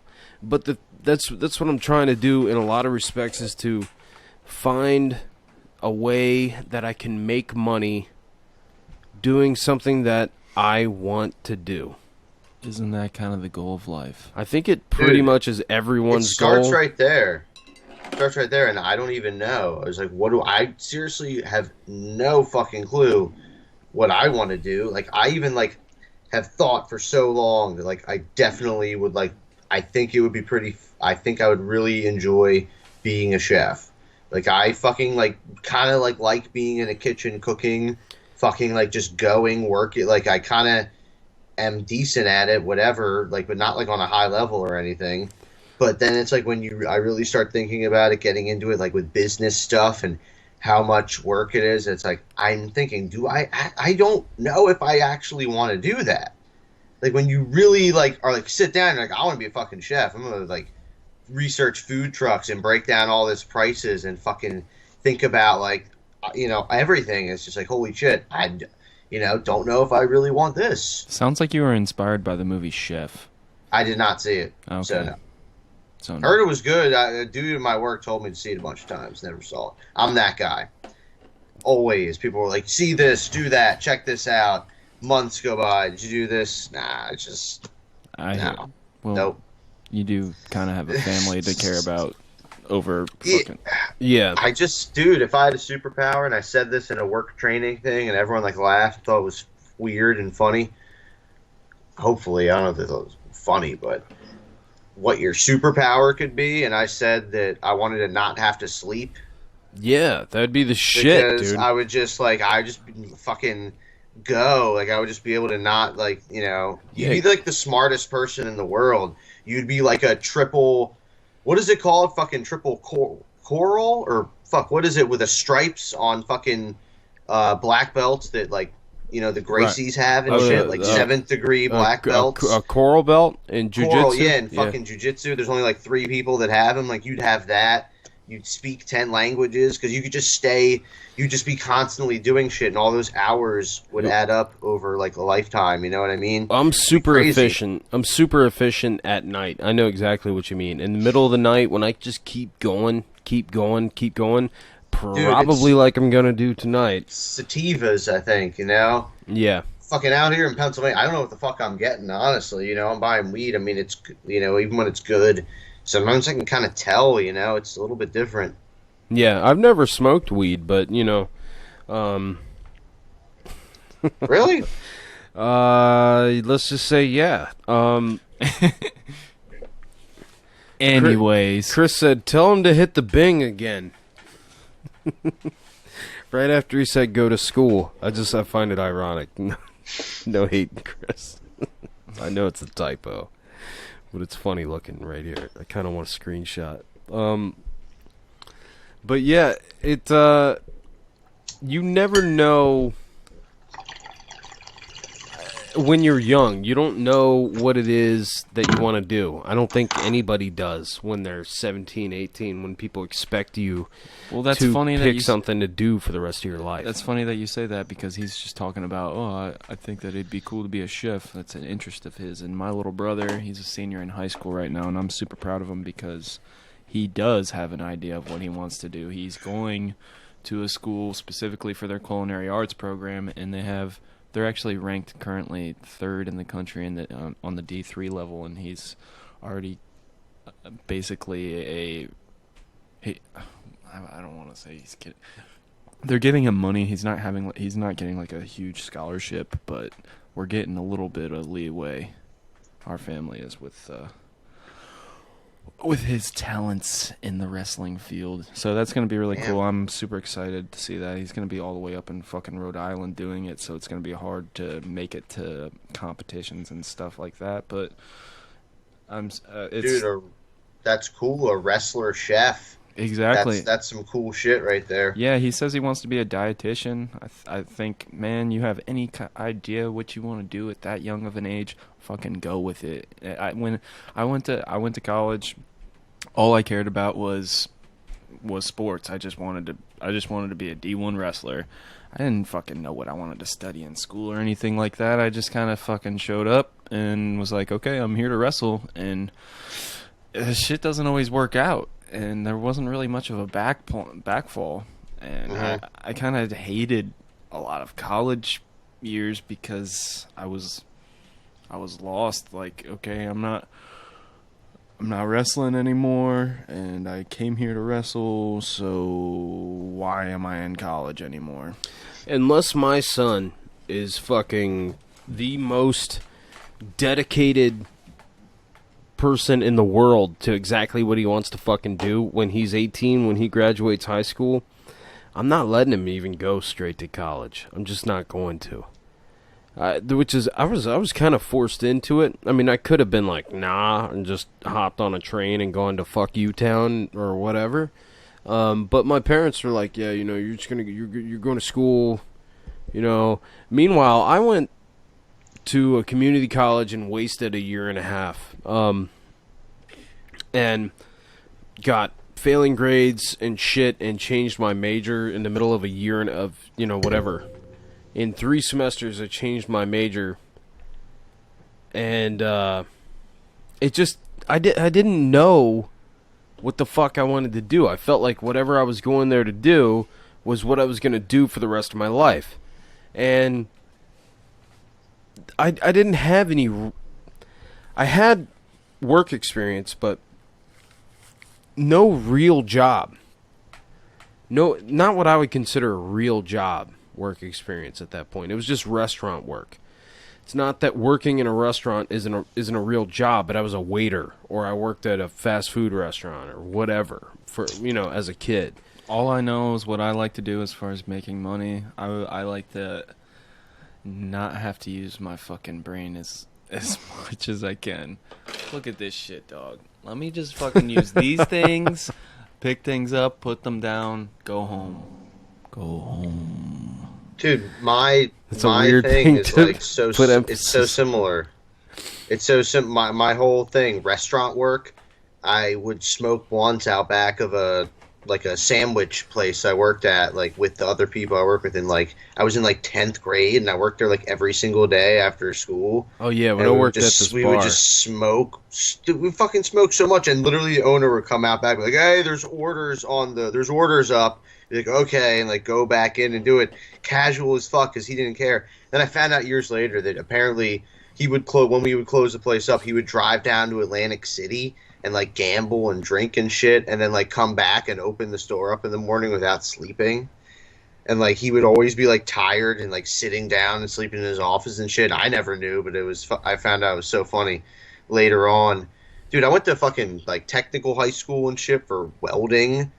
Went away to college right after high school, and then went to a and then like dropped out of real college, came back home, went to like regular like vocational school, like commuter style, then dropped out of that because I couldn't afford to keep going back and forth. It was too far away, and then tried to go to regular community college. Didn't do that either. Dude, you can make a ton of money welding though. It's one of those things, man. It's like those jobs are few and far in between. The ones that like can pay well. I mean, it's not that much. It's not that much more than what I'm making right now, and the amount of work you're doing. It's like it's pretty high level. Like it's fucking hard ass work. And, Oh, you know, yeah, it yeah. costs money, like, as far as equipment-wise. Like, you know, you need, you know, there's a lot of shit required. You I know, the know welding what it shield. is. I know what it is to have Which I to don't- buy tools. I mean, And it's a skill thing as well. Yeah. You know, I know some stuff and how to do a couple of different things, but yeah, some dude my really good friend that I went to welding class with, like, he was just from the get-go just so good at it right from the beginning. He could do everything so well, and I mean, I'm all right, but without any practice, man, I haven't done it in a long time, and it's just it's one of those things. Like me, it'd be really hard for me to get a weld. I'd be starting at the bottom. Like, I'd be probably paying exactly what I'm getting right now to bust my ass in some place, you know, some Yeah. fucking metal place doing God knows what. well, my crazy ass schedule all this week. Believe me, I thought about a lot of different jobs. I've been And I looked updating my resume. I looked at stuff and I was like, man, I saw several different things where it's like, you know, diesel mechanic needed or just mechanics in general. And I used to be a mechanic, and I was just like, you know, it's been several years, and I'm like, I'm not even like I can work on a car, but to work on in like a dealership in a garage for a dealership or something like that right now, there's a lot of specific knowledge that you need to know that a lot of these guys, they already know it. And you'd come in, you're already at a disadvantage. So it's like I would appear to not know shit about what I'm doing almost right off the bat. A lot of it is a repetition, especially in a dealership type setting. You come in to say a Chrysler dealership like I used to work for, and you take apart and put back together the same type of motors and transmissions and every other aspect of the car over and over and over again. You might see 2-3 of the same vehicle a day. Everybody sees the same things. The same things are coming to the shop. There's this entire atmosphere of all the same make of vehicle coming in. Right. There's very specific stuff. And if you come in and I don't know, when I was working for Chrysler and I put a year in there,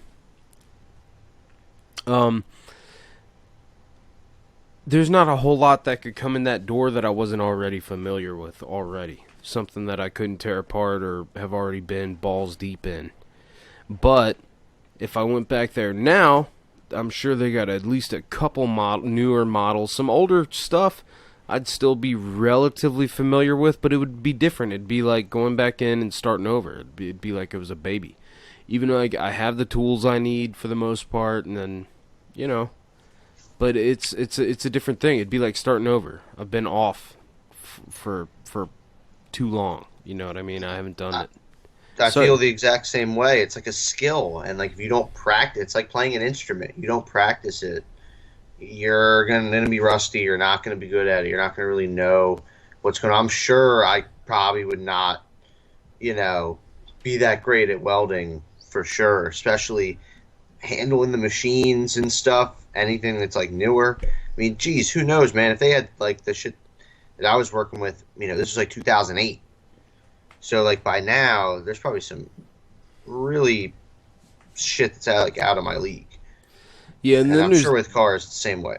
there's other industries as well that that don't change. Like, for instance, I used to be a landscaper. I also used to be a pool technician, maintenance and technician. So it's like the technology behind tools or pools rather, hasn't changed very much. As well, and there really is no technology besides fucking bobcats and trucks as far as landscaping is concerned. Nothing that you really need to learn anything new about. I mean, you dig a hole and you put the plant in. So I could go back to landscaping, and the only thing that I'd have to get used to is the physical aspect of the work again.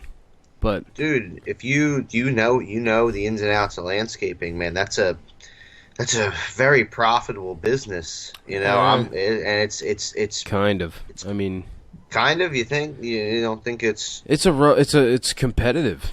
It's Right, super well, competitive. that's man. actually that's a probably because it's because it's just the simplicity of it. I just feel like, and it's like it's in high demand. It's always in demand. It seems like you know the need for it's out there. Where I live, it's not exactly where I live in the area. A little more affluent. It's like areas are very close by. A lot of nice houses. A lot of landscaping companies like everywhere. So. I always thought, you can probably do really well if you like kind of run, start your own landscaping company. But I've Yeah. never done any of it, so I wouldn't know. But so Well, I'd rather listen to. I ran into my old boss that was Russ's the opinion. owner of the landscaping company that I used to work for. I ran into him about 6 months ago, and I was talking to him. He was like, yeah, around the time you left, which would have been 2011 or something like that, 2010, he's like, we were just hemorrhaging money for probably like 3 or 4 years, and it just picked back up, and past couple years have been okay. And I'm like, fuck, man, just losing money. By the way, I'm not trying to make this racial, but probably the only all-white landscaping crew in the world, Earthworks Landscaping Company out of Clark County, Virginia. I mean, I'm just saying, that just is what it is. What it is. All-white English-speaking landscaping company. I've never heard of one before. And they go out of their way to keep that company white as snow, huh? No, I don't think it's that they go out of their way to keep it white as snow, but they're not higher. They're inexpensive. They're like a high-end landscaping company. Ooh, this is getting touchy. Well, we are. I mean, or I say we. Is this landscaping company trying to make America great again? No, that's what it sounds like to me. No, that's the thing is the owner himself. I guarantee you, dude, did not vote for Donald Trump. Guy probably we're voted. Just having some fun with the guy for having probably such a racially pure.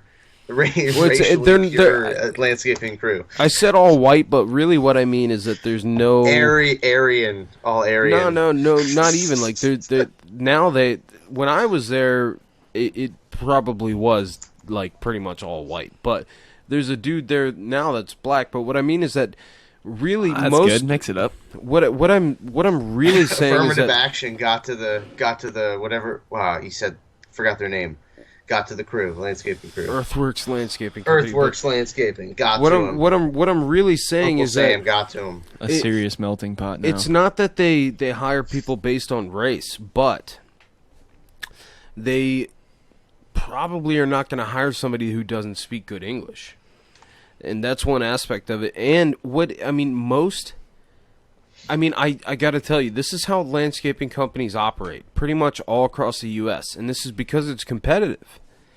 Is that what they do is the same thing that a lot of construction and other companies in the labor fucking industry, in the slavery industry would do, is they go to a Home Depot early fucking 5, 6 in the morning and in their truck, and they drive across the parking lot, and there's dudes standing out there, usually Latino dudes, and their fucking citizenship is questionable, and that's a completely different argument. I don't care. Like I've worked with a lot of different people, and those types of people don't bother me, and I got no problem with it. But a lot of landscaping companies, because they're cheap as far as labor is concerned, those dudes work for nothing. Those dudes work hard as fuck, and they work for nothing. And so it's kind of fucked up to me, actually, in a lot of ways. But they'll go out there and they'll pay them fucking nothing, and they'll say, hey, come on. And then as long as they can understand, yeah, dig hole here, then they'll hire them. Dig hole here. And then they go and fucking put a tree in the hole, and they're like, all right, put the dirt back in and smash it down. You know, I mean, that's how these landscaping companies operate. That's how they can keep their costs down and be competitive with other companies. Bullshit. And the company that I work for didn't operate like that, is what I'm getting at. It wasn't actually like a racial thing at all. It's not. But But it was mostly white for a while. Like I said, they got a black dude working for them now. Right now, fucking Kegger at Dolman's hashtag. Anyway, shout out for Dolman. Dolman, you know who you are. Hashtag diverse AF. But yeah, I mean, it's probably the only landscaping company in the world that is not taking advantage of workers that may or may not have legal status in the U.S. and are being paid dog shit. Dude, my work has a huge landscaping crew. They're there year round, and they're all not white. And even the guy that's like the boss, the guy's the boss of all of them. Mm-hmm. He's not either. And I mean, I don't know if if he's the owner of the company or not, or maybe if somebody else owns it. But they got to be killing it because they're there's not many other landscaping companies that work year round. So yeah, that's one thing that we did. It just seems like I'm always just on the lookout. The whole reason I brought it up is I'm always on the lookout for like I just want to know like what are profitable businesses, something that's like within the realm of possibility that you could start doing, that somebody could get into, like realistically. Like I'm not looking to be like Dan Blitzerian or like Mark Cuban or something. Like that's not what I'm going for. But I like to try to do my own thing. That's what I feel like I want to do. I'd like to just work for myself, like literally whatever it may be. So would I. I kind of don't care. Kind of just don't care what it would be. But if I could just do it however I wanted to do it, I feel like I would just make it work and it would be better. The key is being able to make enough. Ryan Sellers says, if the majority of the people are white and English speaking, then that's what you will have the most of. A fair labor would have a workforce that reflects the demographic of where you live. Yeah, but that's the thing about that is it's not necessarily set up fair. I don't necessarily agree with that. It depends on, I mean, a lot of people who are not always necessarily here legally and don't have the type of work skills and education that a lot of white people that are born here and speak English and born to families with money and whatever, check your privilege, are they have an advantage in a lot of ways, and there's more jobs that are available to people that speak English well than don't. So it doesn't always reflect the demographic of who's around. I mean, it just doesn't. It just doesn't. Like structured. And also because some people are willing to work for less than minimum wage, and they don't care whether or not they're required by law to be paid minimum wage. They know that they can get hired to do the shit if they come in at just under what fucking white people will do the shit for, because white people, most white people anyway, are not going to work for less than minimum wage. But a lot of Hispanic folks will. They just will. It's just a matter of fact. I mean, and those dudes, I'm not talking shit. Those dudes work hard as fuck. But it's not always representative of the demographic. I mean, we can talk about people stealing jobs all day if we want, but that's just not the case. It's shit that people won't do. And it requires the competitive nature of the different industries that exist where that type of phenomena happens. It forces it to happen that way because it's so competitive. It's so cutthroat as far as people. One company gives one price, the next company beats them by $3 on a $50,000 contract, and they're like, yeah, well, they're cheaper. And it's like, yeah, but it's by $3 on a $50,000 contract, and we're gonna do better work. And they're like, yeah, well, that's not how our company operates. We're gonna hire the company that's cheaper by $3. Meanwhile, I don't know, man. It's industry. all sorts of construction and labor industries, landscaping, all this shit, up to more high-end services like what I do currently with running structured cabling and network stuff and security and surveillance stuff and working with technology. That stuff is cutthroat as fuck, and these contracts end up you end up getting beaten out by a company that beats you by a couple $100 on a contract that is tens of thousands of dollars, and you beat by a couple $100, and they're looking at the they're looking at the lowest price and not necessarily the best value all the time. It just depends on the company. And I mean, that's just a matter of fact with what goes on, particularly in the construction industry and shit like that. I can't really speak. I'm not trying to hop out of my lane. And also, I just realized the alcohol is starting to hit pretty good. I'm getting a little drunk. Pour me a shot. I don't want to talk out of my ass. It's one thing I don't want to do. I don't want to. You try not to. I try not to. You can't talk. You know, it's like we can't. Eventually, you're going to say something stupid. Everything that we're experts in. Yeah. Shit. What kind of life is that? You know what? If I'm wrong, I want to talk shit. I want to talk shit on BJ Penn. Really? I mean, you can't talk shit on BJ Penn, man. Come on, it's BJ Penn. I don't want to talk shit on BJ Penn. I like him. He's cool. He might get his ass whooped. Just, after seeing Cody and Cruz, I kind of just believe that. I just have a sneaking suspicion that being younger, fresher, less fights, just being the younger fighter, is maybe just that tiny little edge that will, that the tiny little edge. It's, that's what you need. I mean, look at this. That's kind of just kind of how I feel. That's what I'm thinking. But I mean, I don't know. You never know, of course. Lloyd said it last time. MMA math does not work. And you can't do it, but MMA math is like this guy beat this guy, and he's this guy, and he doesn't do good against these people, and he lost, that kind of shit. I'm just saying, like, that's just, it's definitely a big factor. I mean, LA thinks that BJ's gonna win. That's interesting. You know what? I don't. I'm not calling. Tucker's got the best quote here. MMA math works 30% of the time, none of the time. None of the time. Yeah, look, if I was gonna put money on it, I think I would put money on BJ Penn because I don't think he's the favorite.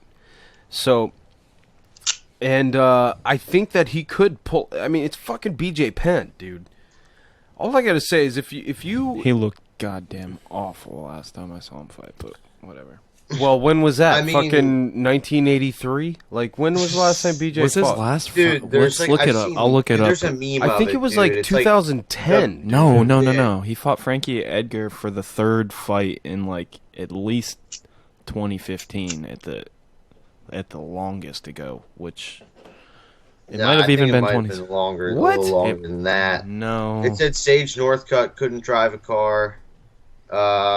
WEC was still active. There was a meme making fun of it. Like, it was like, when BJ Penn won his last fight. Well, that's what I was going to say. When he won his last fight, I'm saying when he won his last fight is different. The last time he fought. Yeah, you look it up. I want to see this. I don't remember. No, they said the last time he won. Yeah, that's different. Not the last time he. Not the last time he fought. I'm not sure of that. How old is BJ now? 38. I saw it recently. You know 38. what? Yeah, you know what? 24 or 5. Yeah, me and Yair are the same age. I think he's 25. It's fucking crazy. Dude, I mean, I just feel like he might just, like, kind of beat up BJ Penn if he can, like, not, like, in, like, a crazy way, but, like, in a wear-down kind of way. He absolutely might. Yeah, I mean... Frankie Edgar knocked him the fuck out on my birthday of 2014. KO'd? TKO. TKO? Yeah. But just 2014? like... that was a super embarrassing fight, man. He went into that fight looking like a 1890s boxer with his hands up like this. Oh, no. It was really bizarre. Weird. I really wish I still had Fight Pass. I had it for a little while. I want to watch it. And then I really can't, like, fucking... I really definitely can't afford to have $10 a month for that. It's rough, but definitely not. Is that how much to find Fight Pass everything is? another way. Yeah, it's only... I mean, geez, it's not even that really? much. And it's a lot of shit. It's just because I hear... You know, I listen to Bas Rutten and Ranello on Rogan. I want to watch all those Pride fights and shit, all that old stuff. There's so much crazy old shit Yeah. that I definitely want to check out that probably you can't really find. Well, I love I Fight can try to Pass. find shit on YouTube. I'll check it out. I've been paying for Fight Pass, but I mean I don't watch it as often as I should. Or I'm saying that, but I've been living in a. If you don't use it, it's not worth it. If you use it, it's worth it. It's that simple. I do use it. I wish I had more time to use it, but I don't have time for shit. I'm generally always doing something. And well, this week it's been nothing but work. But I do when I get you know what I love about Fight Pass? Most people use it to watch a bunch of old MMA fights, which I like to do that too. But my favorite thing about Fight Pass is the fact that I get like EBI. Yeah, dude, I was waiting for you to finish, man. Dude, one of my favorite thing about it was all the other, just everything. Also, all the Glory. other organizations. Glory. It would just pop up on your phone. Now starting live, Glory. That's how I got. I mean, fucking kickboxing, dude. Glory's awesome. Did you I guys love watching watch Glory, Rico dude. and Badr Hari? No, I haven't seen that Dude, yet. I'm going to though. I'm going to though. Crazy. I mean, that's the thing about Fight Pass. I'll see it pretty soon. Dude, it's wild, and the way the fight ends, it's like, dude. I mean, there could definitely be like a rematch. I mean, honestly, it would probably be smart of them to do it. I'm sure it did very well. It was Glory's like first ever pay-per-view. I think it was like they actually did like a pay-per-view. Yeah, instead yeah. of it just being like a normal fight, but dude, it was fucking wild. It was crazy. I won't spoil it if you guys didn't see it, but you should check it out. Don't spoil it for me. I like watching Glory, but I have all right, let's say I don't have a problem with, but every time I see a clinch get broken up, I'm like, oh, Jesus Christ. I just wish they let it, Especially, let it. Well, the thing is, I watch it and I'm Let like, it you go know a what? little bit I longer. wish that was MMA. It's fun to watch, but What, isn't there a rule like when they're clinching they have to knee? Like they can stay clinched Yeah, if they with- start with kneeing, Glory- like repeatedly? with Glory, if you don't throw a knee immediately in the clinch gets broken up. Yeah, That's I mean, the I'm rule. sure they're not. Usually if they're grabbing, they're just trying And to hang on. I kind of hate that. I wish as soon as they clinch, They should that- give you a couple of seconds. I would say you get 10 seconds. Yeah, And that's totally but reasonable. and you have to be active. Yeah. And I'm cool with that. And look, it's not that I'm not cool with it anyway, but like when I watch it, like I love MMA, and I'm not just I'm not a fair weather MMA fan. I like it when shit gets weird and it goes to the ground and other people boo. I like watching jiu-jitsu. Like I said, I watch EBI events and shit, and I legitimately like watching ground very shit. I like interesting. watching jiu-jitsu. Gary And Tonin. I like watching Gary Tonin. I like watching Eddie Cummins. I like watching Giovanni. God damn it! Why the fuck did I just forget this dude's name? It's on the tip of my tongue. There's no reason I should forget his name. Sorry, I'm not coming to the rescue right now. But I completely.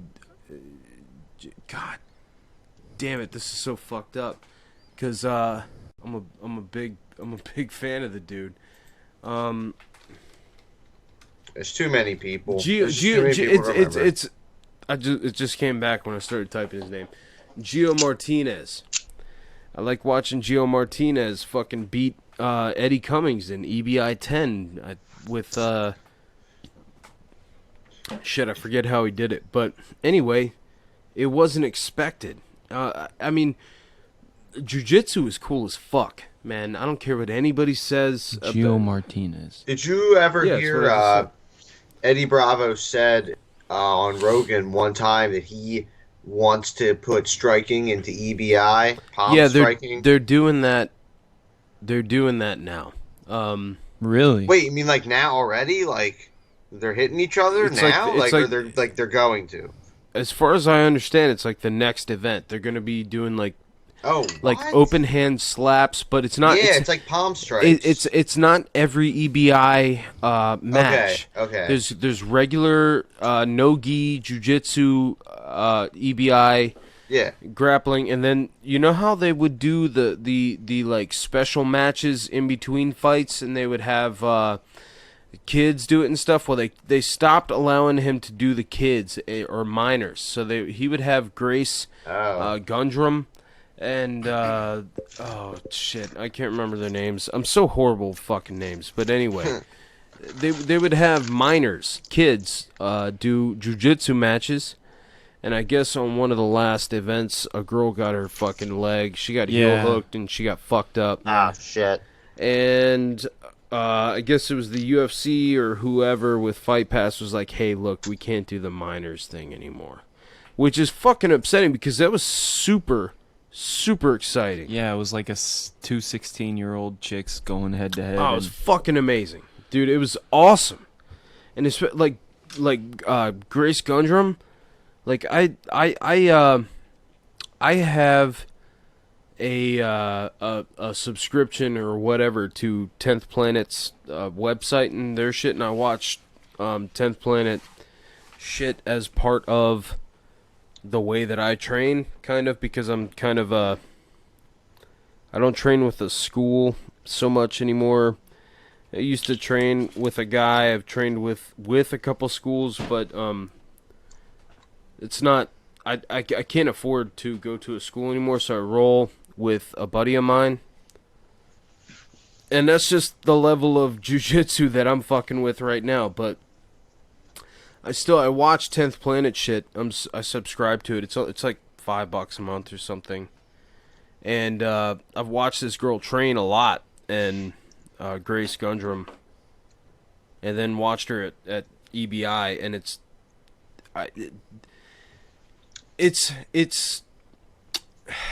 depressing that they can't show the underage shit, because I would let my kids do jiu-jitsu all day. Yeah, of course. I would let my Cheers, kids. Tucker. I would let my kids do high-level jiu-jitsu before I'd ever let them do football. And it's just the damage and just the culture, man. The culture of martial arts and jiu-jitsu is like I feel like it's just better. I feel Dude, like it's better for kids especially. Yeah, of course. It teaches you. How Cheers, to be Tucker. yeah. Tucker's chugging a beer. Cheers, buddy.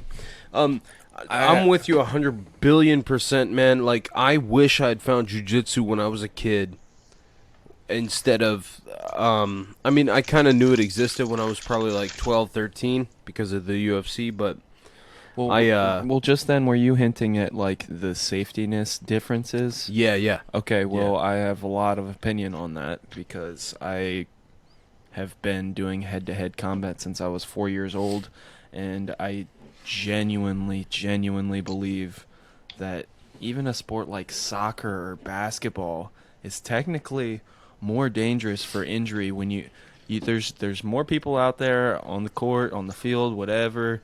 It's harder for the ref than to grappling. you got a ref there to be able to see two people head to head, and there's a lot more control in that. And it's the same thing with MMA, obviously, and MMA is not. MMA, no, but grappling, yes. no. Well, I would like to say that I do believe that MMA is Safer than boxing. That's where I was going. Probably safer than football. But Yes. it's like soccer Definitely. and stuff like that. It's No, it's got to be safer than boxing and every. I mean, 100%. In it boxing, is. I mean, like- boxing, you can get. Ooh, we haven't fucking- brought this up yet. You can get concussed, and then as long as you can look kind of normal after an 8 count, You can go out there and get concussed as many times as you want, as long as you can stand up straight. You know, after that. So Bullshit to the ref. Dude. Yeah, I'm fine. yeah, I'm good Dude, to go, my- man. Good to go. Here we go. Let's fight. Dude, My no. mother-in-law does not understand stoppage. Like she's watched a couple UFCs with us. She Shit, just like a TKO? like I've explained it to her a bunch of times. Like a TKO. Like she just like yeah, She would rather them just 'cause, dude, die. She's seen some interesting fights because she's one of the first ones she saw was Weidman Rockhold, where he's just getting pounded and he's bleeding, and she's like, "What is going on here?" If that And, wasn't, like, and then if that wasn't and an then she acceptable, sees, and then next up Connor, boom, and she's like, "What? Why is the fight over? What is going on?" It was like one of the first ones she really paid attention to, and she's like, "I just didn't get it."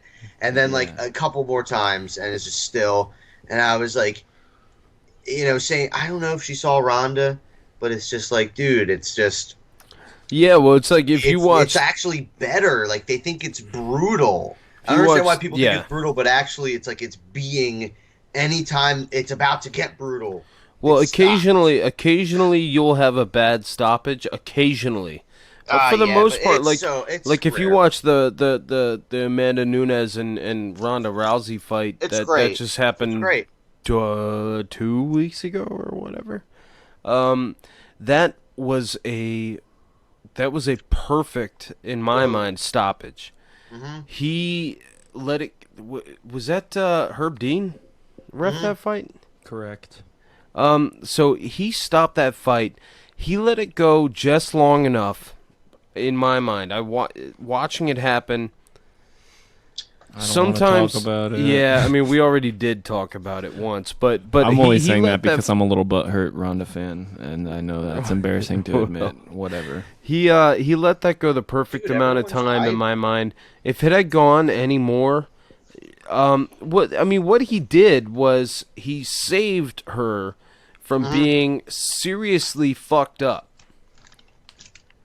I mean, she walked away from that fight making $8 trillion and maybe a headache. Did she But you know what? complain? Did she complain about it being stopped? I didn't think so. So Who, Rhonda? yeah, No, I'm not saying she did. my point being, like, Yeah. legit stoppage. If the person Yeah, no, that gets, that nobody's contesting that stoppage. No. Yeah. I'm just saying that was a beautiful stoppage. Like, Yeah, but yeah. but it's like you said, the way that TKOs go. I mean, if you look at that is a textbook beautiful stoppage. Is what I'm saying. I'm saying it's an example of a you don't really have good to get, stoppage. Yeah, you don't have to get literally knocked down. Yes. Yeah, she didn't get knocked down. Yeah, she she- was still standing. She Yeah.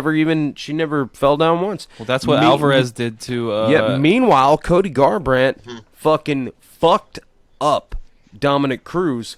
He knocked him on his ass 3 times in that fight, and that never got in one stopped. round, I think. I think it was maybe. I think it was At least 2 in one round. I think it was 2 in one round, and then one other round it was a different knockdown. But Dude, he's But- gonna need plastic surgery on his fucking eyebrow. who? That Dominic fucking- Cruz? Dude, that cut that he gave him on his eyebrow, that massive fucking, that thing was crazy. Well, I need plastic surgery on my whole face, so. Oh yeah, I'm ready for it. What are you munching on? I need to get taller. I Yeah, need plastic surgery on my legs. Me too. How old are you? I'm 27 and I'm eating Mike and Ike's because I have a problem with them. How old are you though? Are those Mike and Ike stunting your growth? He said 27. Yeah. Oh, did Still what young, I I'm meant was still spry. how tall. How tall? 5'4". I'm drunk. 5'4". I'm short, man. I'm short, dude. I think that might even be a lie. You're like because a round Lloyd's height. Lloyd. I'm taller. Lloyd's Yo, taller. dude, now you look taller on the internet, dude. If you really are my height. I'm mean, 5'7" or 5'8". I'm somewhere in there. My Oh, license. you're one of those people. My license. One of those people. 5'7", 5'8". I'm not. Those be normal. When people are like, I'm a not normal, dude. When someone says somebody's a normal height, When someone says someone's a normal height, I'm like, Psh, get your life. Go fuck yourself, Normie. Normal. That's just the worst. Oh man. No, I'm not that tall though. Or I say that tall, like I'm tall at all. I don't even go into that category. I might barely slide into the normal category. I wouldn't even worry about it if I were you.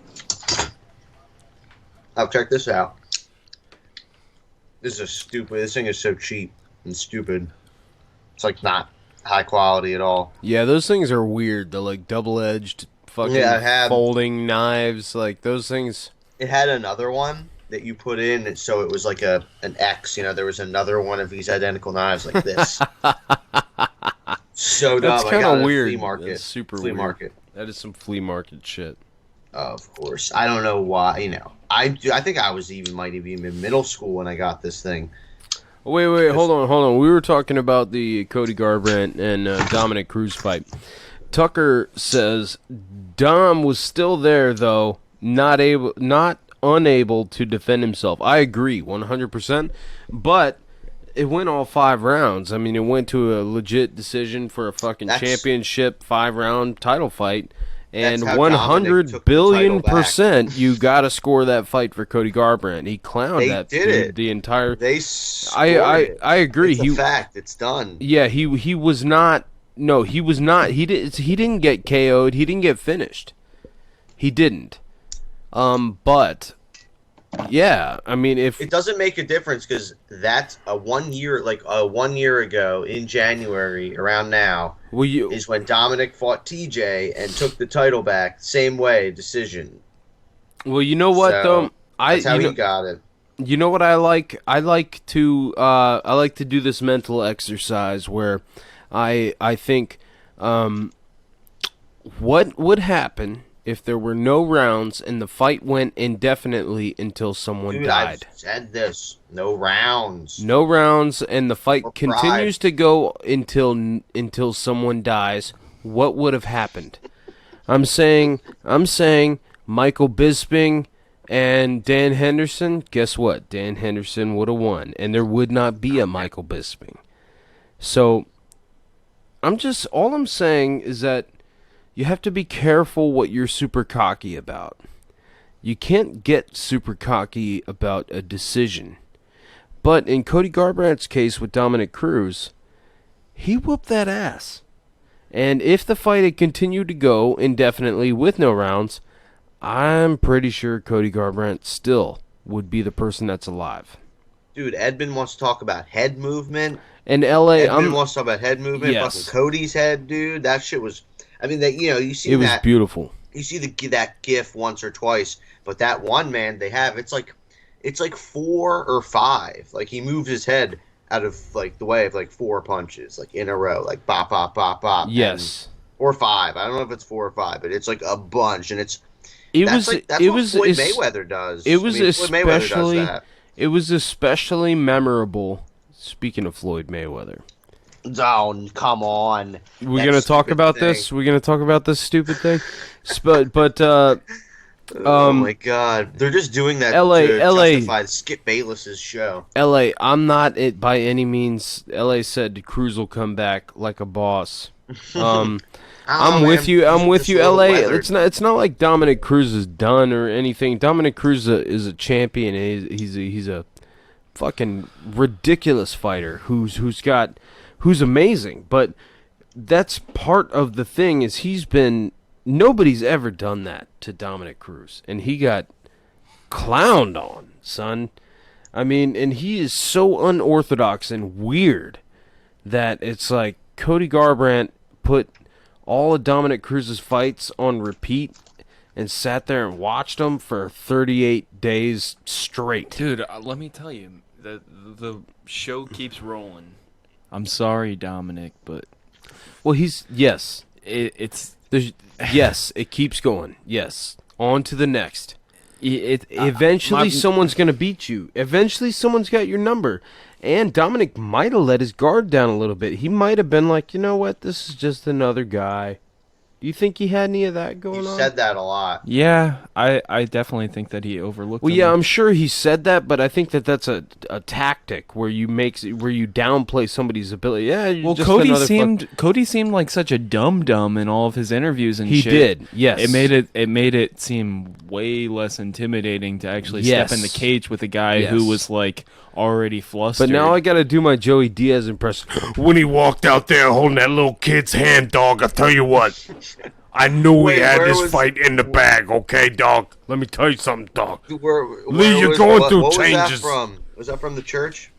No, I'm just making this shit up. Like, fuck, dude. I was probably super high, and I was like, "Yeah, this is Joey Diaz talking about Dude. Cody Garbrandt." When I saw him walking out there holding that kid with the no fucking hair on his head, Dude, it's good, man. I thought it was real. Like, he totally would. I feel like he would say some shit like that. when he was holding that kid's Oh. hand, the kid didn't have no fucking hair on his head, dog. I knew it was over. I knew it was over. God damn it! Yeah. Anyway, that's my impression of Lee. Fucking Joey Diaz. Oh man, no, that's on point, dude. That's like a Joe Rogan level and Joey Diaz. No. impression. Don't give me that much credit. You're gonna blow my head up. I gotta take a piss. You're comparing your impression to a person doing an impression of a person. I could listen to an entire podcast of Joe Rogan just full Joey Diaz. Yeah, and like if people just do it, like doing like impressions of these crazy people, like what's it called, Alex Jones, and his like Alex dude, Jones. and then like he bust out like a Yoel Romero. He busted out a crazy Yoel Romero. love you. Dude, that was funny. Talk about like how the UFC like they can't fucking write this shit. It's so much better to just let shit happen. Oh yeah, dude. Like, Absolutely. That was. I'm sure, of course, they arrange them to like talking to each other. There's no reason for them to cut the camera to Michael Bisping like right after he wins. They just do it. But I don't know if I'm sure Bisping doesn't say like, "Oh, I'm going to give him the finger," but he just does it. But then, with people that don't really speak English well, you don't know what they're going to say. Sometimes it comes out just terrible. Dude, I Usually haven't it talked does, about it enough. But that was just funny. I don't think that we've talked about it enough on this show. That was, what was that? Back in October or November? November 12th. For 205? Yeah. I think so. I honestly think that Yoel Romero post-celebration and everything Dude, was one of my that was one of my favorite UFC moments of all time because it got my feels. I was like, fuck this dude. I want to see somebody fuck this dude up so bad. He Nazi walked off on my homie, Chris Weidman. Commie walked. I guess, yeah, He's either way. Cuban. He is, but he's the soldier of God, and he looked, Dude, it's... We talking about fucking Yoel Romero again? Of course. Yes. Jesus Christ! I hear you talking about he Nazi walked off on my homie. Dude, it's Commie. I love you, Michael. I love you. I love you, Loy. I love you, Loy. Dude, that whole interview was just making me go crazy in the most awesome way. Like I enjoyed the butthurt that I got out of that. That sounded really gay, but whatever. Dude, he was going. I like enjoyed this. the butthurt that I got. He was going like this when they were interviewing him. He was going. Oh yes. It was so cringy. It was Oh awesome. yes. I like how he talks. How it's like he only says like a little bit, and then they translate it for him instead of like the whole thing. It makes what he say like very dramatic.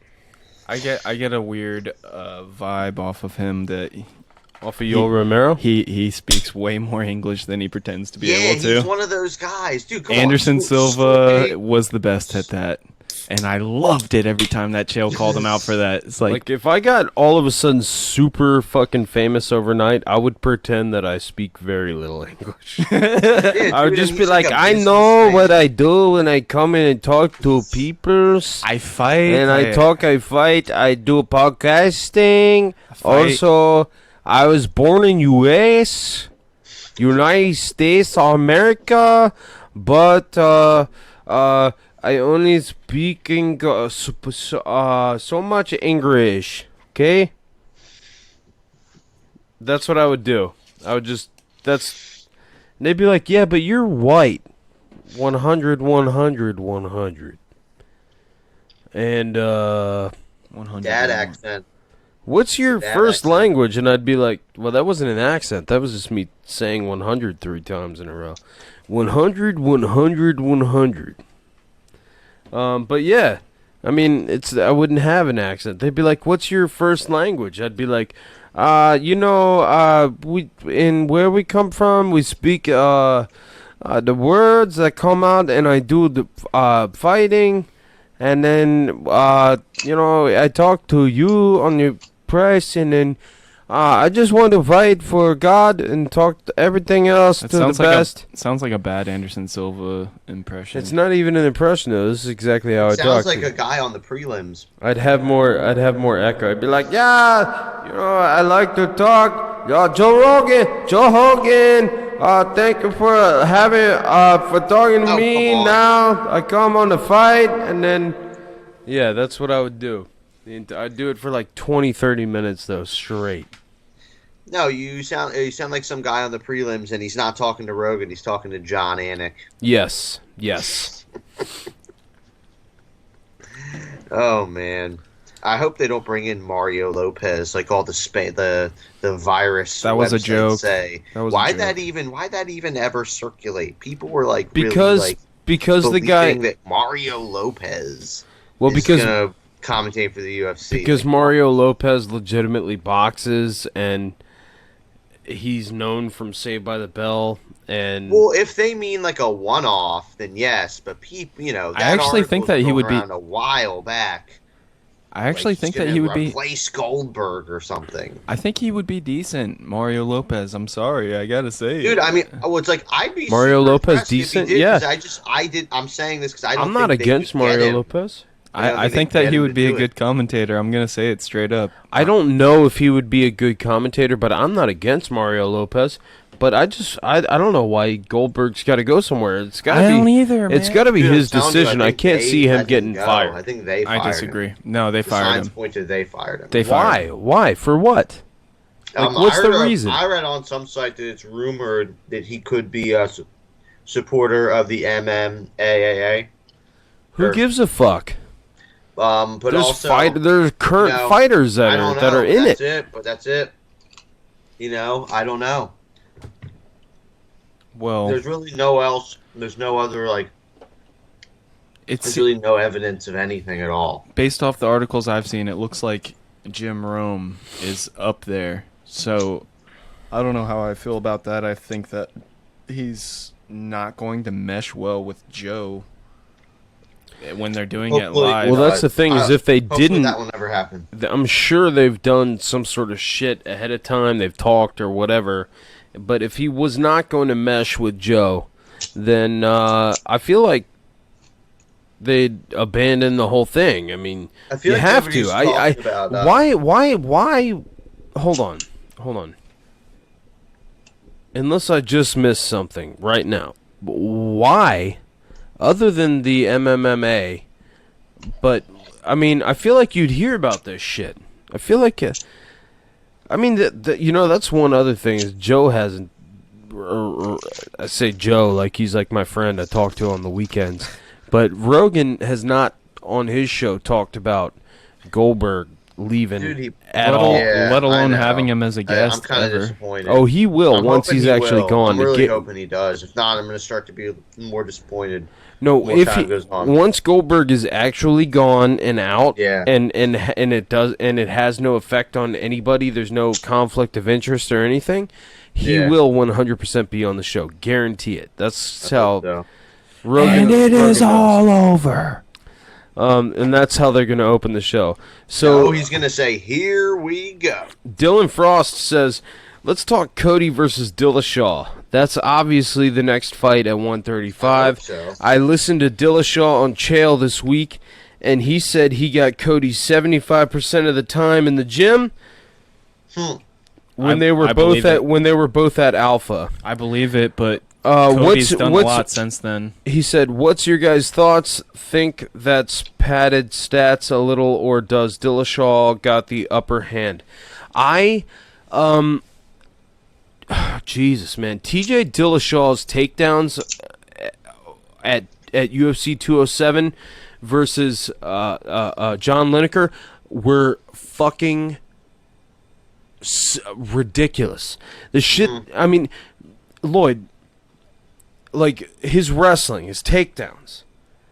I'm not a wrestler. They're so fast. But looking at that shit, it looked fucking freakish to me. Tell me otherwise. Tell me something that I'm not looking at. No, it was this excellent. shit looked fucking weird, right? Like fucking freakish weird, or no? No, it looked like a guy that had a game plan with his wrestling going against a guy that's a natural, just brute. Dude, John Lineker is the kind of guy that you can take him down 10 times in a fight, but if he hits you one time, it doesn't fucking matter. Yeah, well, he got wrecked. He was able to avoid that because he grinded him out. But the point I'm trying to make is that's a bad matchup for John Lineker because I'll tell you, I've had dudes try and come at me back in the day, like, oh, you're a wrestler, and people come at you like a grizzly bear, and that's the easiest thing for a wrestler to be able to counter. Yes. Is some guy wildly coming at you. Yeah, well, that's most people in general. Most people think, especially men, think that they can fight whether or not they've ever trained in any sort of form of fighting or not. That'd be me. I'm gonna drop my level, and you're going to the ground. Yes. Like, I'm confident, Lloyd. I'm confident that no matter what I did, you could take this shit to the ground. That's why I train jiu-jitsu. Is because of people like you. That's why I do jiu-jitsu. Like, I started off as a taekwondo guy, as a striking guy.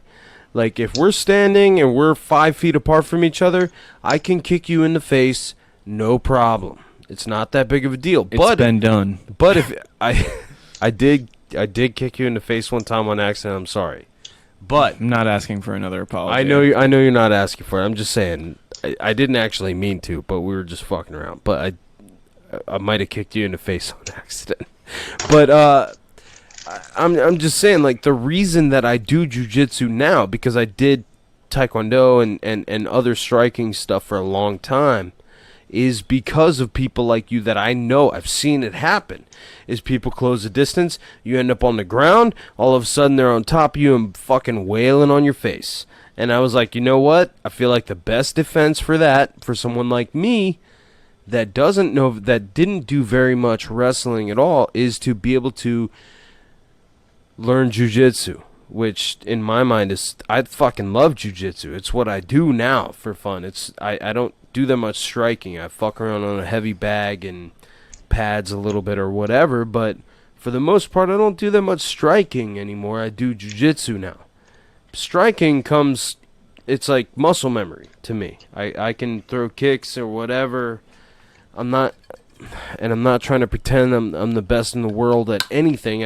I like doing striking. It's fun, and I did it for a long time. So I get a lot of muscle memory for that. I can throw certain kicks, whatever. But that's why I learned jiu-jitsu, is because I know that there are people like you, Lloyd, that are out there that will close the distance and snatch my leg up and put me on my back, where 6 years ago, if I were to be put on my back, I wouldn't know what the fuck to do. I'd be on my back and I'd be like, oh shit, I can't kick you like this. It's not the same. You know what I mean? It's just completely different. It's not. And most men think that they can fight when they've never done anything, because you've been in a brawl with some other dumbass that doesn't know how to fight, or they've seen UFC, or they've seen boxing, or Seen whatever. a lot of UFC. Yes. I know what I'm doing. I know exactly Dude, what I'm doing. I just heard about this cool app called, I think it's called Fighter Trainer, and it pretty much all it is like just this app where it shows you like a 3D figure that you can like zoom in on and spin around and look at, and it just has like all sorts of just different like just punches and kicks and all sorts of. I think it's just all striking stuff, but it just shows you like the movement. You can look at it and just kind of like try it, I guess, for yourself. Because I was talking to a dude that does, goes to a place and does Muay Thai. Did you say it's an app or it's a game? Yeah, well, he's got it. He showed me it on his phone. I believe it was called Fighter Trainer. And it just shows you these moves, and like you can like zoom in on him like doing a jab cross, and it's just like showing like the body and the legs turning and twisting, like you can like see the form. And he was like, dude, like, if you don't want, like, you don't have to spend any money to start like kind of practicing stuff. He was like, you should just like check this out and just start shadow boxing, like just practicing like the punches, just getting used to it, and like start jumping rope and doing shit at your house. Because like I was saying, like, I don't have the money to take classes. I'm not doing that. I can't do that shit. Yeah. So it's like, you can get started and start doing stuff for like really no money at all. And I definitely am gonna try that shit very soon. I want to start practicing some of that stuff. And I heard a lot about jumping rope. Like that's the way to go. Well, you're in Pennsylvania, right? Yep. Where are you at in Pennsylvania? Above Philadelphia, like not that far north. Like how far are you from DC? Like maybe 2.5, 3 hours, maybe 3. That's not that bad. You ought to make the trip down here to Northern Virginia. Just fuck it over the summer or some shit. Come down here and come and do some jujitsu with me and Lloyd and just fuck around. You learn a couple things, and then just do it. That'd be great. Yeah, that'd be crazy. That'd be like epic. I'm not like I said. I'm not saying that I'm even good. And please, anybody that's listening to this, who knows me in real life, I've never done any grappling. I am not the shit. I would never claim to be. But whenever you start talking about combat sports and stuff like that, people seem to think that you have some sort of high opinion of yourself. And I'm telling you, that's not me. I'm a white belt. I have a black belt in Taekwondo, but I'm telling you right now, I'm a white belt in everything. As far as I'm concerned, you can whoop my ass. Anybody that mindset. Anybody can whoop my ass. I'm telling you right now, if you want to come and try me, I'm not going to go easy. But you can whoop my ass. Anybody can whoop my ass. I'm a white belt in everything, and I'm not fucking tough at all. I'm a little weak-ass bitch. I'm a little pansy fucking bitch. All right. If anybody wants to roll, but I've been doing martial arts my entire life, and there's a lot of guys a lot tougher than me. All right, that's all I'm saying. I'm not trying to. All I'm saying is that people think that when you start talking about how you've done martial arts, or even in my case, I've done it my entire life. I have a black belt in Taekwondo. I'm telling you, I'm not tough. #yoked AF. Shut up, Will. You got the skills. All right, but I'm trying to be self-deprecating, man. You're Come trying on. to be humble, but these people I'm very have to break out his skills. Well, what I'm saying, what's up? I am being humble, but at the same time, I'm also just saying that there are a lot of people that are way. Hold on. Let me get the echo out. Way more dedicated than me to martial arts, and way better than I ever have been. So but I love it though. So that's why I talk about it a lot. Well, let me tell you this, man. In my world, fucking USA Wrestling, it's amazing the difference of level of skill once you get to college wrestling, and then once you get to Olympic wrestling. Okay, so let me break it down more. Being a youth wrestler that wins Yoked AF, #Black Belt Taekwondo, blue ribbons, first place Miz and shit and youth, and then you get into high school, then you make your varsity team. All right, now you got a little bit going on for you. Then you get to college, make it to a D1 program. You're pretty fucking tough. Actually placing in tournaments, you're even fucking tougher. Placing in the NCAA's, you're a beast. Being an Olympian, Jesus Christ, like it just escalates and escalates. The difference of those levels, it skyrockets, and it's like there's so many good wrestlers out there, and then the same goes with any other form of martial arts. Once you hit those scenes of like those high prestigious tournaments, it's just crazy, man. I mean, Yeah. it's amazing the difference. There's kids out there, I'm telling you, that'll whoop your typical tap out wearing shirt motherfucker that just had varsity high school wrestling experience. That kid is gonna be able to defend himself compared to a kid that just watched fighting and thinks that he's a tough guy and he lifts weights in the fucking weight room and whatnot.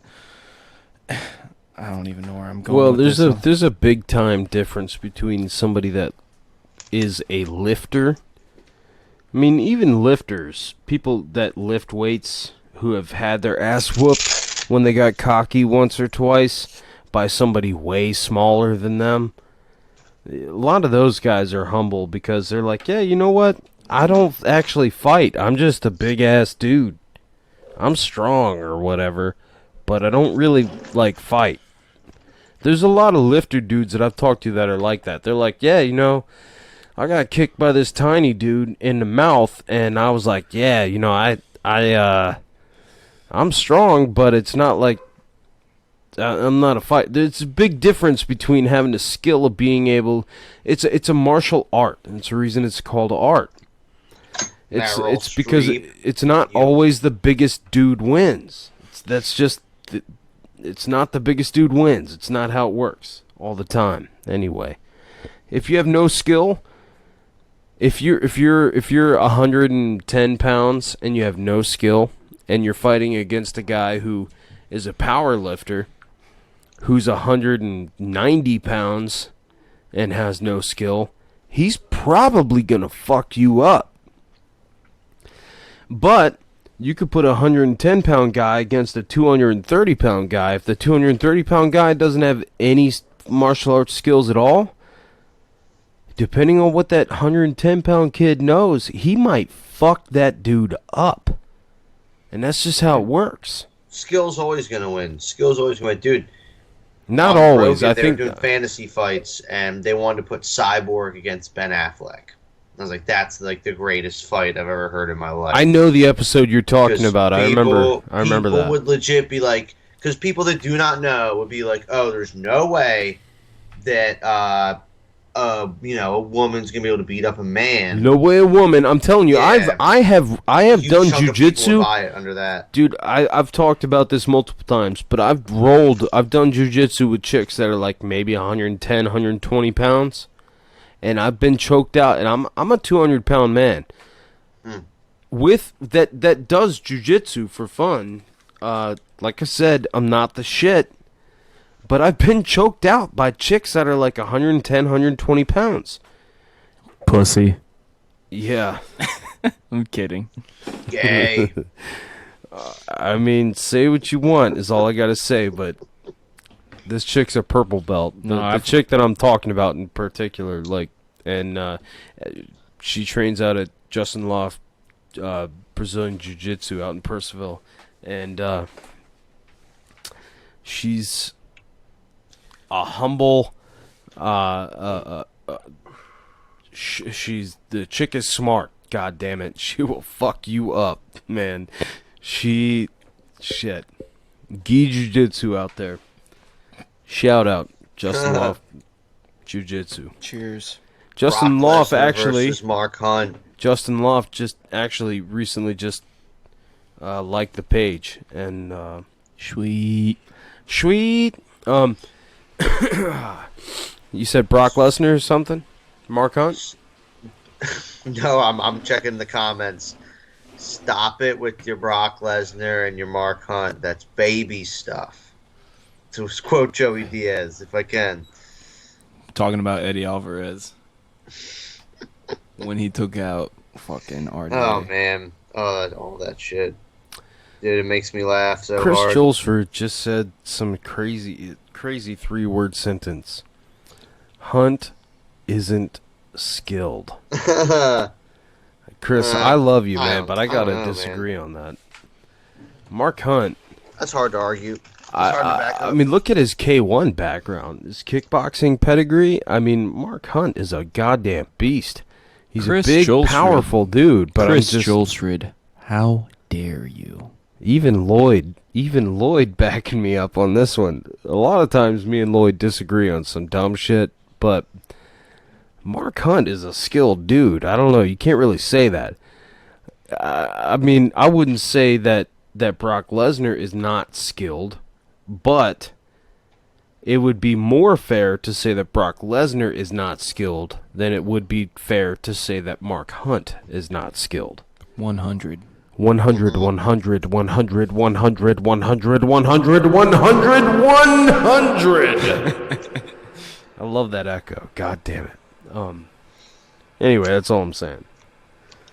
Mark Hunt is I know he's a big ass dude and he's fat and whatever and he could lose weight.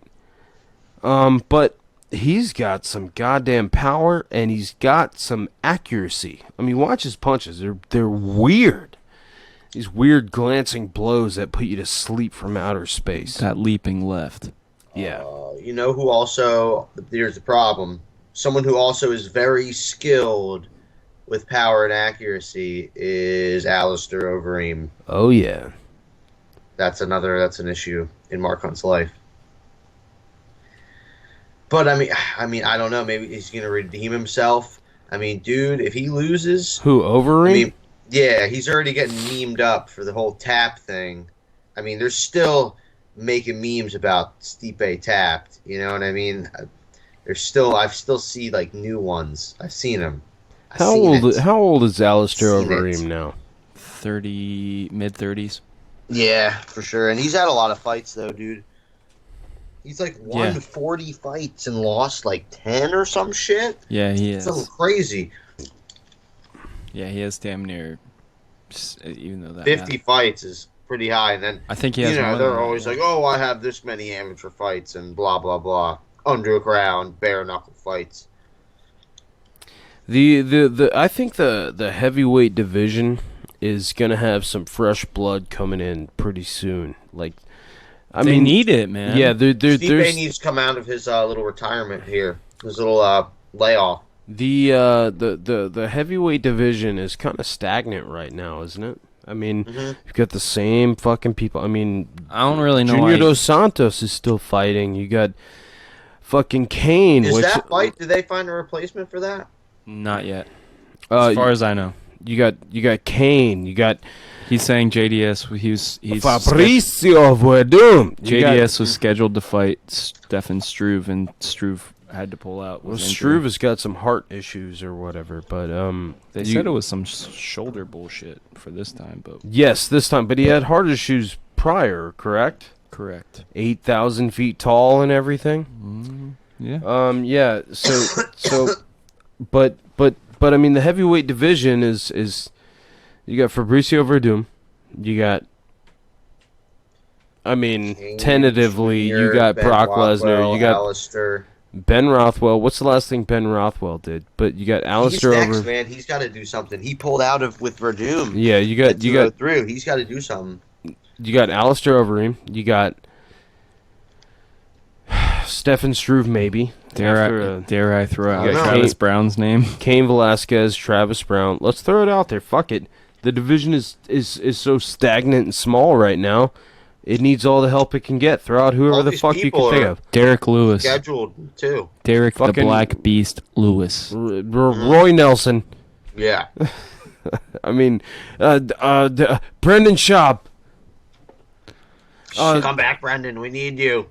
We need you, Brendan. Honestly, he could be a ranked fighter right now. Maybe. In heavyweight. Heavyweight's weak as fuck. He doesn't want to, and I don't blame him. I wouldn't ask him to come back. I don't think it's even necessary, but...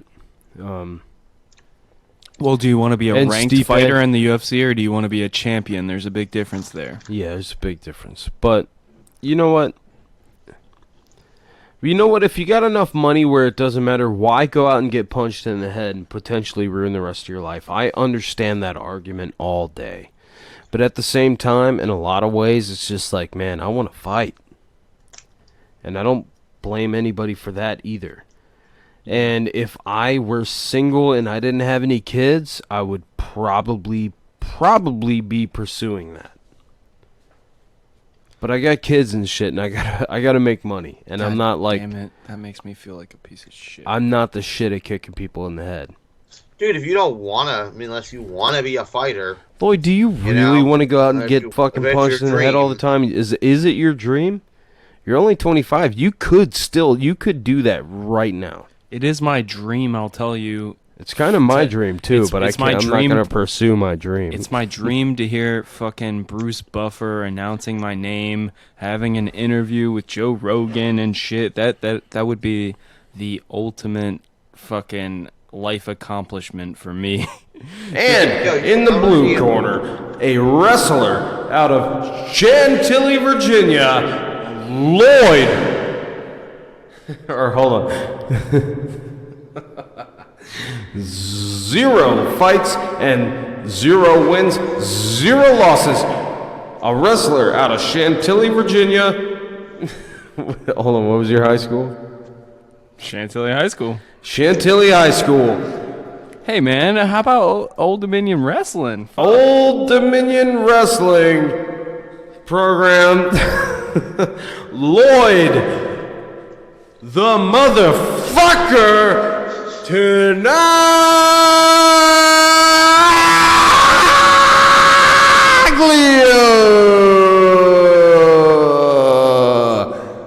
That's how I feel like it would go. Because it wouldn't be Bruce Buffer. Not until you made it to the UFC. But you could still... Lloyd, you could still make a run at it if you wanted to. Right, you'd need to get going right now, though, buddy. Right you go now. to wrestling. You do wrestling practice. You go and wrestle at where do you go exactly for that? The fucking high school wrestling room. I help. That one that you just said, Shanta what? Yeah, that's my alma mater. Dude, that's awesome. You just have to start boxing. Go to a boxing gym like tomorrow. Like yesterday. Call work. Not even boxing. You were throwing up. And say that, I can't come in, I'm throwing up, I'm sorry, apologize, and then go join a boxing gym. And just walk in there and say, start mopping the floors, and just be like, I will mop the floors to the box. If you can't, I don't know how it works, some places just, let you in, other places don't. I don't know how that shit works. When, 7 or 8 years ago, I joined a gym called the Squared Circle in Inwood, West Virginia, and the guy that was there offered that I could train there for free because I told him, I was like, man, I can't really afford anything, and he was like, well, just come out. So I came out, I trained, and a guy, they made me run fucking 4 miles, and I was fucking completely wrecked by the time we actually started doing anything. And then we did jiu-jitsu for the first time I ever did jiu-jitsu. This was 8 years ago. And then I got wrecked by this kid that was 17. He was a black belt in jiu-jitsu, and he just turtled up, and then we all circled around him, me and a bunch of other people that didn't know what they were doing. We did a little bit of wrestling beforehand. I did some shitty takedowns on these kids. At the time, I was landscaping, I was lifting at the same time, and I was in pretty goddamn good shape. Felt like I could rip the head off a horse. I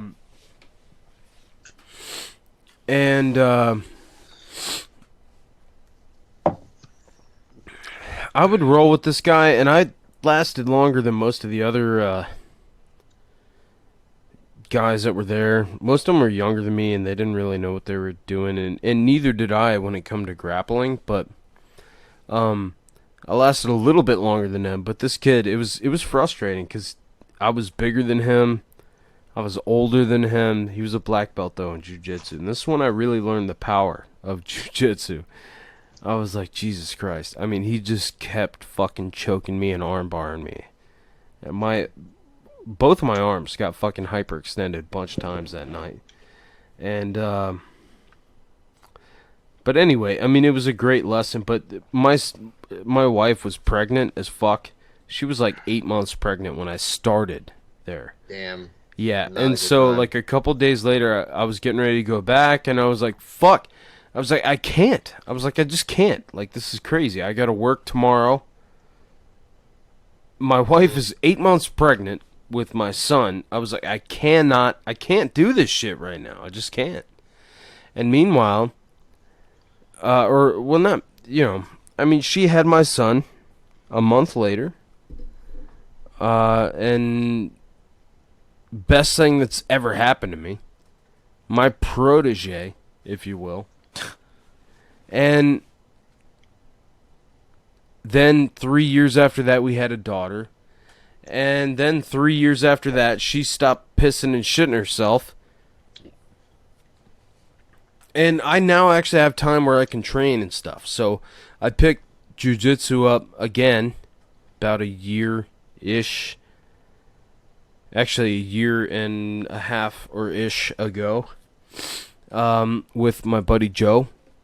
And that's the extent of my training now, and I'm gonna be 30 in May. So I'm not gonna be a professional fighter. Lloyd, you got like a couple years less than me though, and you got no kids and shit. You could do it. You could go in and you could literally go and become a professional fighter at this point in time right now, but you would have to do it right now. You'd have to do it yesterday. It's not too late, though. You could do it yesterday. Dude, I just think if you really, really want to do it, you should. I can't. And if you don't want to do it, you shouldn't. No, I know Lloyd wants to do it. It's not like, just because, like, you're a wrestler and you like are a fan that you should try it. That's not it. It's just like, dude, like you totally should, because like I really only think most people should if they are in the right scenario for it. Now you know what, so, Lloyd's a goddamn savage. Lloyd is a goddamn savage. He could do it. Oh shit! I know he wants to do it. I plug my phone in. He just needs to do it. Okay. You just gotta promise me I'm in your corner, Lloyd. Get the fuck out of here, as if that would even be a question.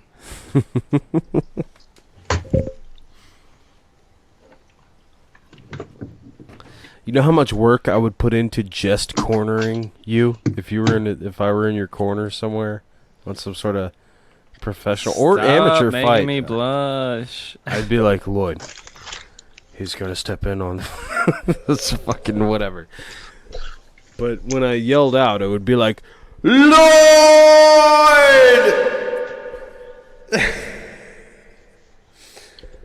All right.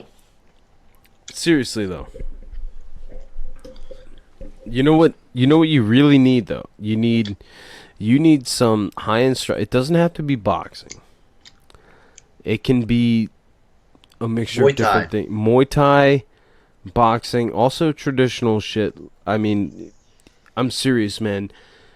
Taekwondo, when it comes to moving, it's not good for hands, but if you can, I mean, you fucking make you Stephen Wonderboy Thompson, Lloyd. Well, in a certain way, like there's a way of moving and keeping distance that comes from Taekwondo that's super important, but it's not always realistic.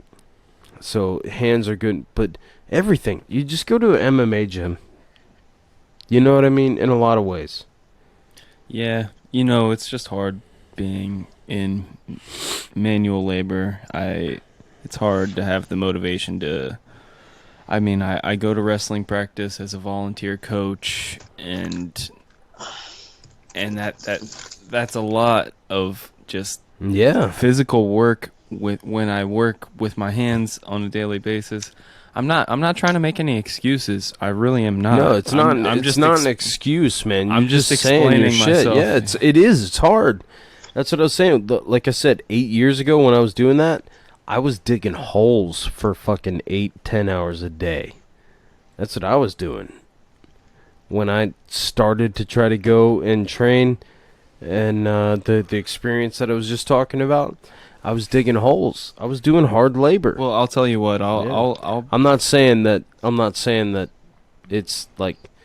I'm not saying that it's fucking better than your situation or anything like that. I'm just saying that that's what I was doing. Now, I get it. It's hard. Let me be my own critic and say, if I ever had to fight fucking Lloyd O'Baggins, and I hear him on the microphone right now saying, "Oh, I work with my hands all day and it's hard to be motivated," I'd be like, okay, well, that's a fucking easy win right there. Exactly. Let's fucking go, boy. I would wreck yourself. I would wreck the shit out of myself. I would fuck myself up.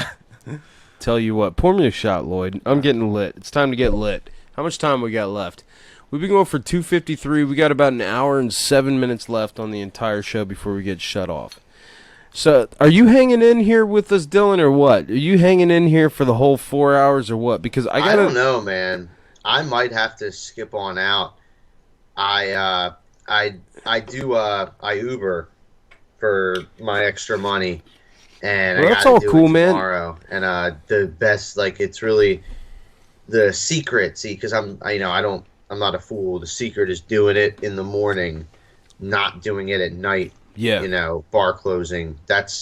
It's a waste of time. It's kind of just like the hassles and people you deal with. Even if you do make a good amount of money, it's still just chances are, it's all off the chance.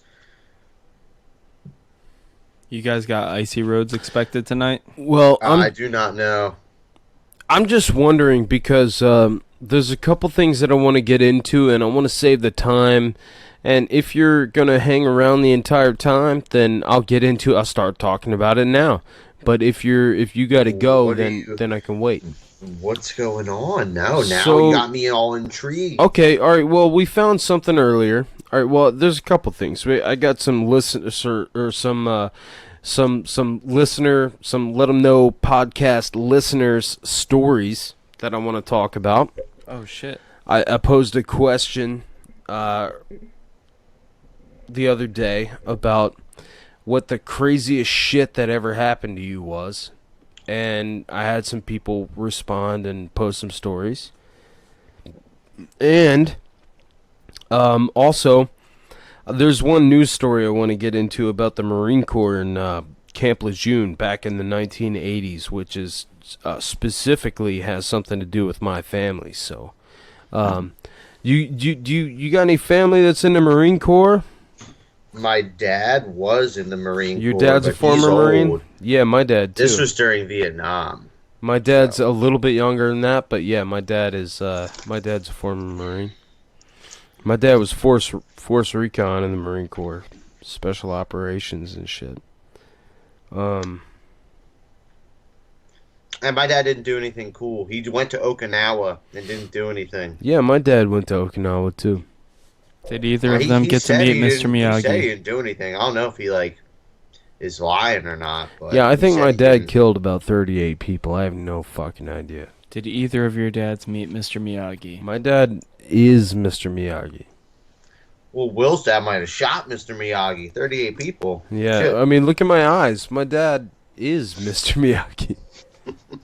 Fucking Asian as fuck looking. Dude, finally, I got an email back from Ancestry.com. They said they received my spit bucket that I sent to them. And they're trying to process my genome. They're trying to figure out what the fuck I am. So, and I didn't send them a picture or anything, so they have no idea. If they saw the picture, they'd be like, "Oh, we're never going to solve this puzzle." But, Asian ginger?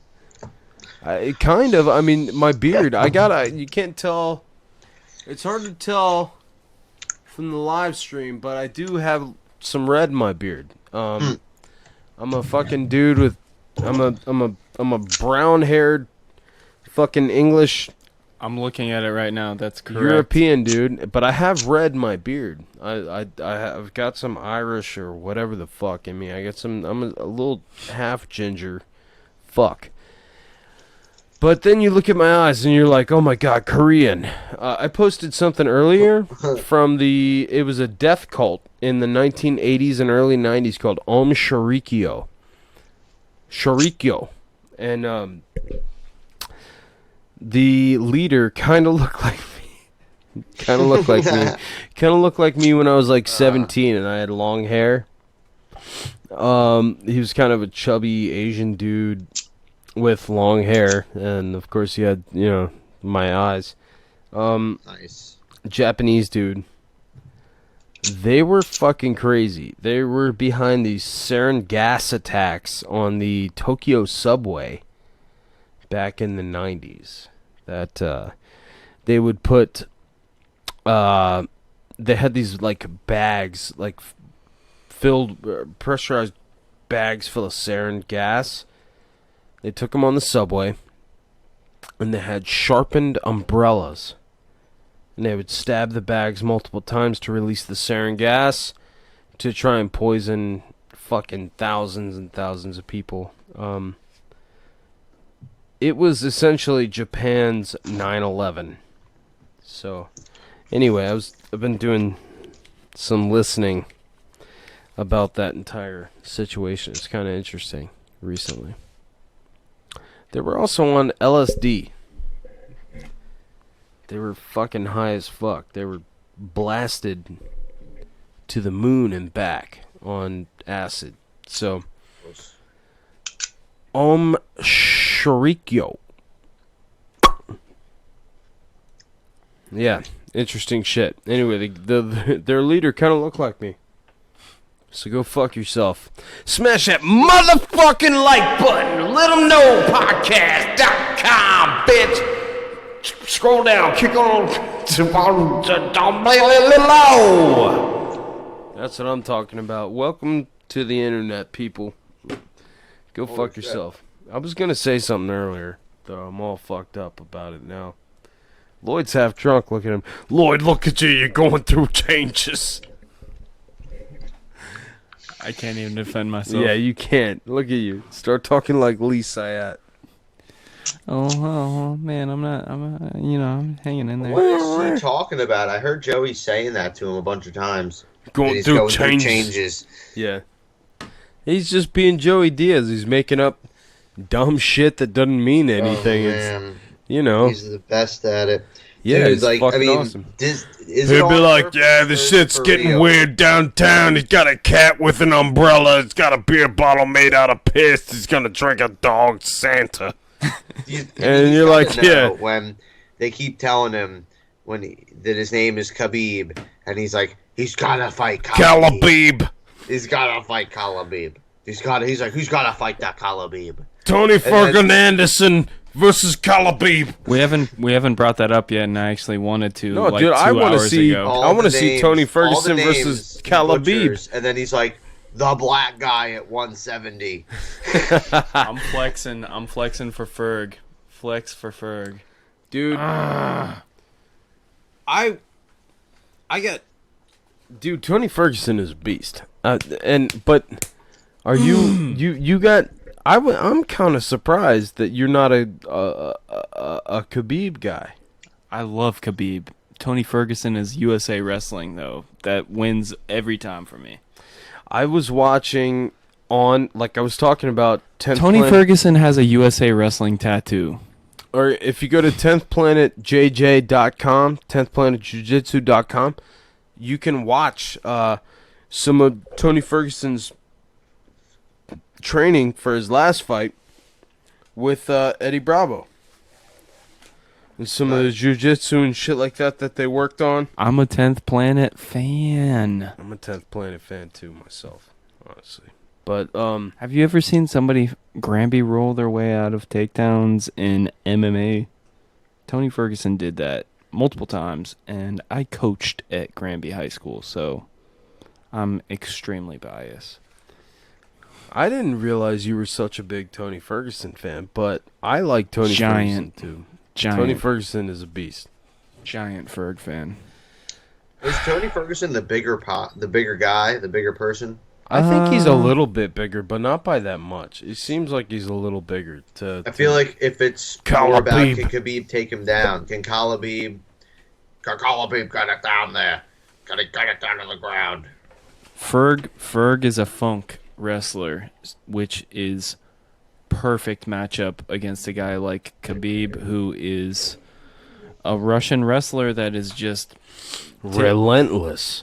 They're grinders. They just grinds hard as fuck, dude. They're really frustrating people to grapple with because they just are born to do it and blah blah blah. Anyways, my point is Tucker says Ferguson more rounded skill set, but they'll favor Khabib going into it, as in Vegas odds. They will. Better to bet on Ferguson. I would assume that they would that Vegas odds would favor Khabib as well. Yes. But if I were gonna put money, I'd put it on Khabib. Just like I would have put money on Amanda Nunes versus Ronda recently. It's not even comparable, but No, it's not comparable. I'm just saying, Vegas odds style, same situation.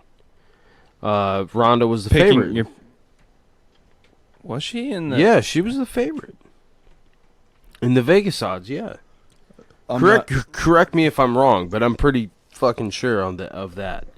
And I feel like they would favor Khabib over Tony Ferguson if a Tony Ferguson Khabib Nurmagomedov fight were gonna happen. It is happening. It's already booked.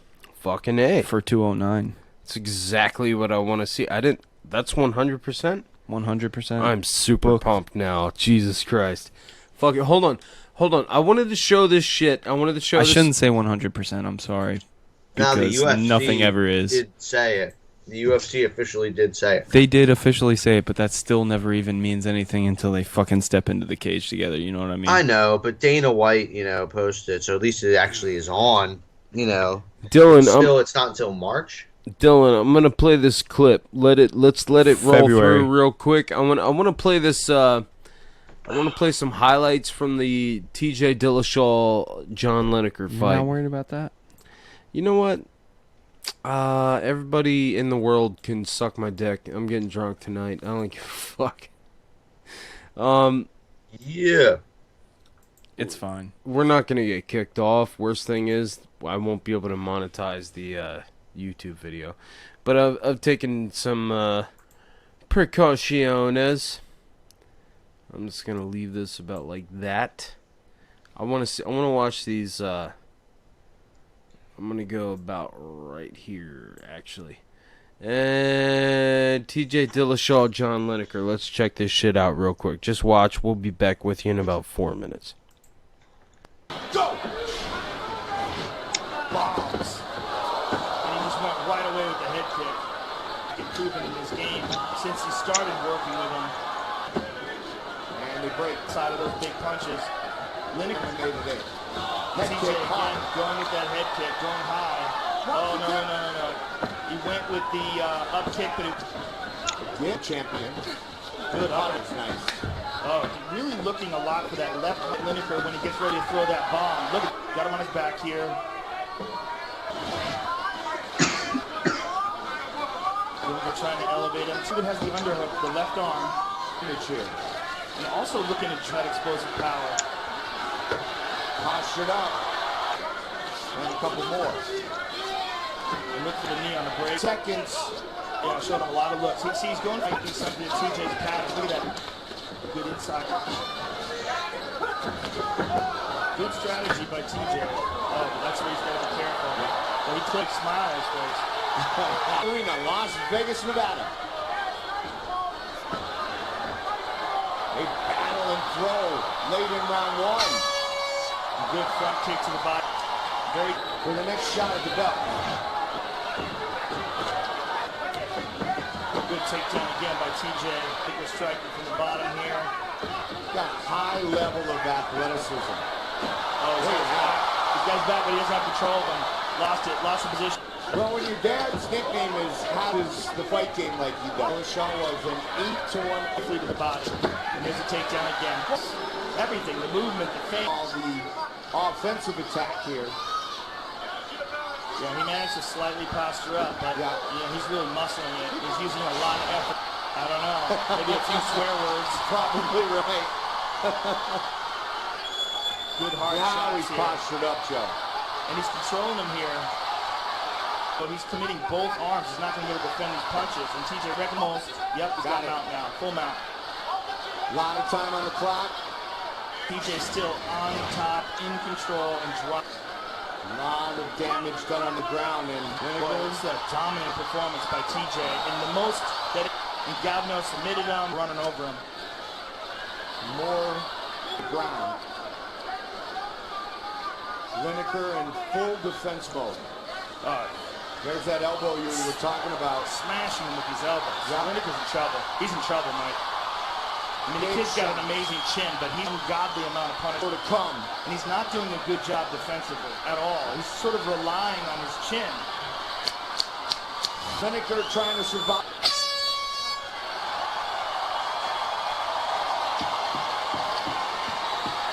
The main event. Now, once he's done that, watch him to go to the body.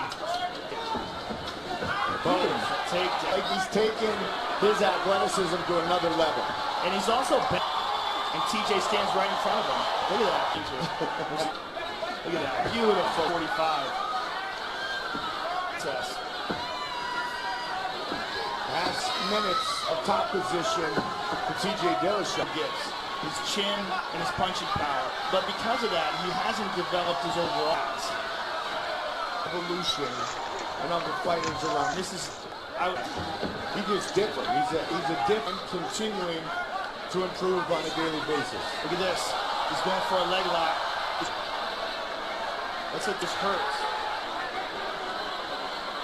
Trying to control the arm now. Control the arm. Lineker might wind up on top. Ooh. 40 seconds. That one stopped. Oh, vicious body shots by Lineker. Those game changers needed to happen. Jay's moving away. Flying knee attempt. 10 now, Joe. Another one in the body. TJ Dillashaw. For the winner by unanimous decision, TJ Dillashaw. Which win in his favor? Shit. Is 100,000% gonna get us kicked off of YouTube. All right, not get kicked off, but we're not gonna be able to monetize that. Can't make money off of TJ Dillashaw. Maybe I can. We'll find out. I'm gonna try though. Maybe his numbers are so low that they won't even give a shit. I doubt it. That was rude of me to say that, but some bit of me actually believes that. Yeah. Did you watch that shit, Dylan? Yes, of course. Dude, I mean... When was the last time you saw that? Did you watch that fight live? Yeah, I watched that. That was the fight was the last time I saw it. Me too. Dude, so I'm I just mean, wondering if it's it just looks any smarter. different than you remembered it, because I was drunk as fuck when I watched it, but it's the same as I remembered it. He did. Yeah, I mean, that he's was a smarter. crazy fight, man. He had like his takedowns, his wrestling in that fight was key. That was a great fight for TJ Dillashaw and Was his key. wrestling. It was really impressive. Like, I mean, he just had like the answer for everything he tried to do. Like, he made all the right decisions when certain things happened. You know. Yeah. And, like he did what they all talk about. Don't try to do what John Lineker does, and like how he just like stands there and like swings like crazy. You know, he wants you to do that too, and just don't do that, and you'll be good. Which kind of, you know, forces you to run away a little bit. I mean, at least he did it like quickly. You know, if you're gonna do that, just, you know, make sure you do it fast. Not like, you know, not like Connor, taking your sweet time. Fucking bullshit. Nate's 2-0. Who do you think's got Connor's number? Floyd Mayweather. Oh, come on. I mean, yeah, maybe if they box, I think he probably would if they box. I mean, Yeah, you it'd be think? crazy? I don't. I mean, No, with if they box, yeah, Connor's he's gonna got long outpoint him. arms. He's got longer arms than him. I don't know. Maybe that would be a factor. You think Longer if arms me and Will have a legs, wrestling you match know? that Will's gonna win? Like just straight wrestling? No, I'm not. Sorry, that's a box. Yeah, that's exactly what it is, though. You're right, Lloyd. It's 100% what it is. Are they gonna box or are they gonna MMA? We have a if Floyd Because Mayweather. Floyd's not gonna MMA. Well, this is the thing, though. Connor's This is the only one that can do both. I know. To me, what really matters is: are they gonna fight for real? Are they gonna step into You're gonna fix it. the ring? The funny thing about them too is Are they gonna get in the ring? Or are they gonna step in the goddamn octagon? Yeah, that's the thing. What kind of geometry are we fucking with? You're fucking shit with 4 sides? Or are we fucking with your shit that's got all the different sides? Well, we all here know that if they ever actually compete against each other, it's 100% going to be boxing because Floyd Mayweather is not going to step into the fucking octagon. No motherfucking shit. That is the most obvious statement that I feel like I've ever made in my goddamn life. Yeah, it's obvious, but let me continue. Yeah, it's equally hilarious, generally speaking, to even consider Connor having a chance against this guy who is one of the greatest of all time in his sport to compete against him in his sport as it is what vice I think, versa. though? Hold on. Conor McGregor might, though. What does he have to lose? What if he did? What if he just said that shit right now? He just said, fuck you, fuck you, Floyd Mayweather. I'll fucking fight you. I'll fight you in the goddamn ring. I'll He fucking is kinda box you saying 12 that. rounds. I'll fuck you up straight up. But Floyd Mayweather is never going to come straight up because he would get called out so quick. He's not going to come out and say, I will fuck anyone up in the octagon. I'll fuck you up with MMA, bitch. Floyd Mayweather is not going to say that to anybody. He's not calling out he's not calling out my sister. He's not calling out my aunt. You say that. Your sister, he never even said shit in response, really, when people were saying, oh, Ronda versus Floyd. He was never really giving that any kind of attention, which I actually... Well, you should. I hate the shit out of Floyd Mayweather. I fucking hate that goddamn cunt, but I respect the fact that he didn't even respond to those statements that were being made way long ago, you know? Yes. About him fighting Ronda Rousey. Yes. Yeah, you look, men shouldn't fucking fight women. I don't think. We'll tell Floyd that. Yeah, that's a yes. Or we're not. Granted, yeah, I'm not a Floyd fan either. I like watching him fight. I like watching him fight, hoping that he's gonna lose. Hey, I don't think John Jones is a good person either, but I like watch him for the fight. same reason. Watch him for the same. Well, not for the same. I watch John Jones more out of greatness that I appreciate in a sport that I'm more of a nerd in. But yeah. Either way, I root against both of those guys.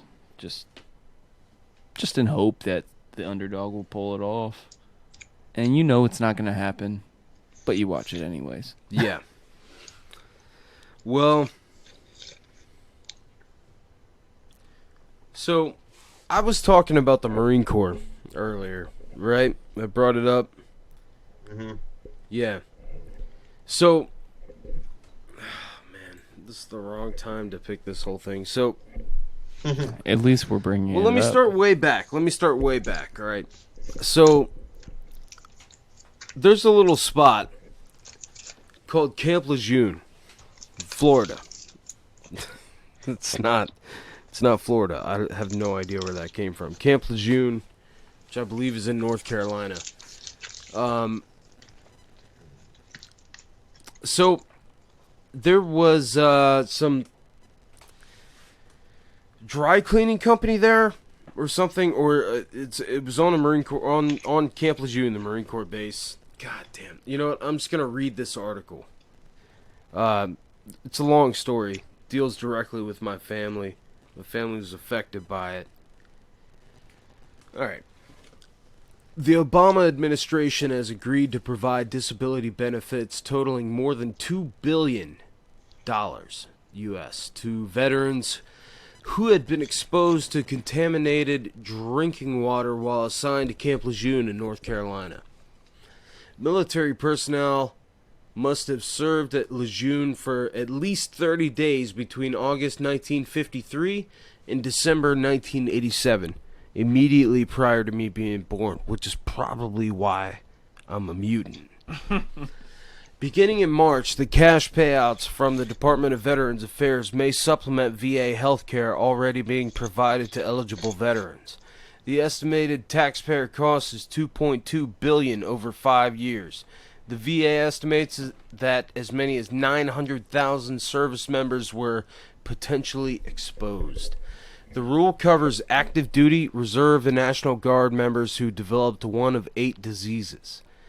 The decision was quietly made public Thursday with a notice with the government's official journal, Federal Register, copyright 2017, the Associated Press, all rights reserved, blah, blah, blah, blah, blah. All right, so what it is they've been in legislation or litigation. They've been in court with the United States government for a long time. People affected by a leak of, I believe it's like trichlor or something like that at Camp Lejeune back in the 80s and all the way back to 1953, I believe.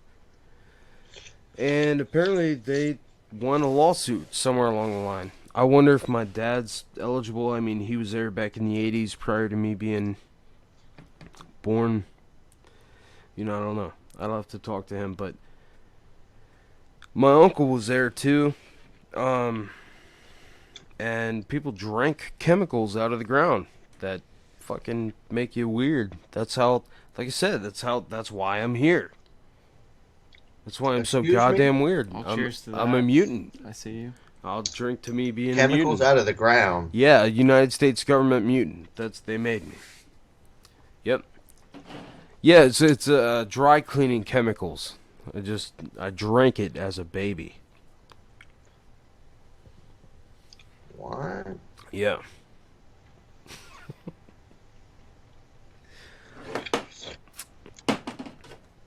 I'm interested to hear what the hell those chemicals were. Okay, so you have no. Okay. All right.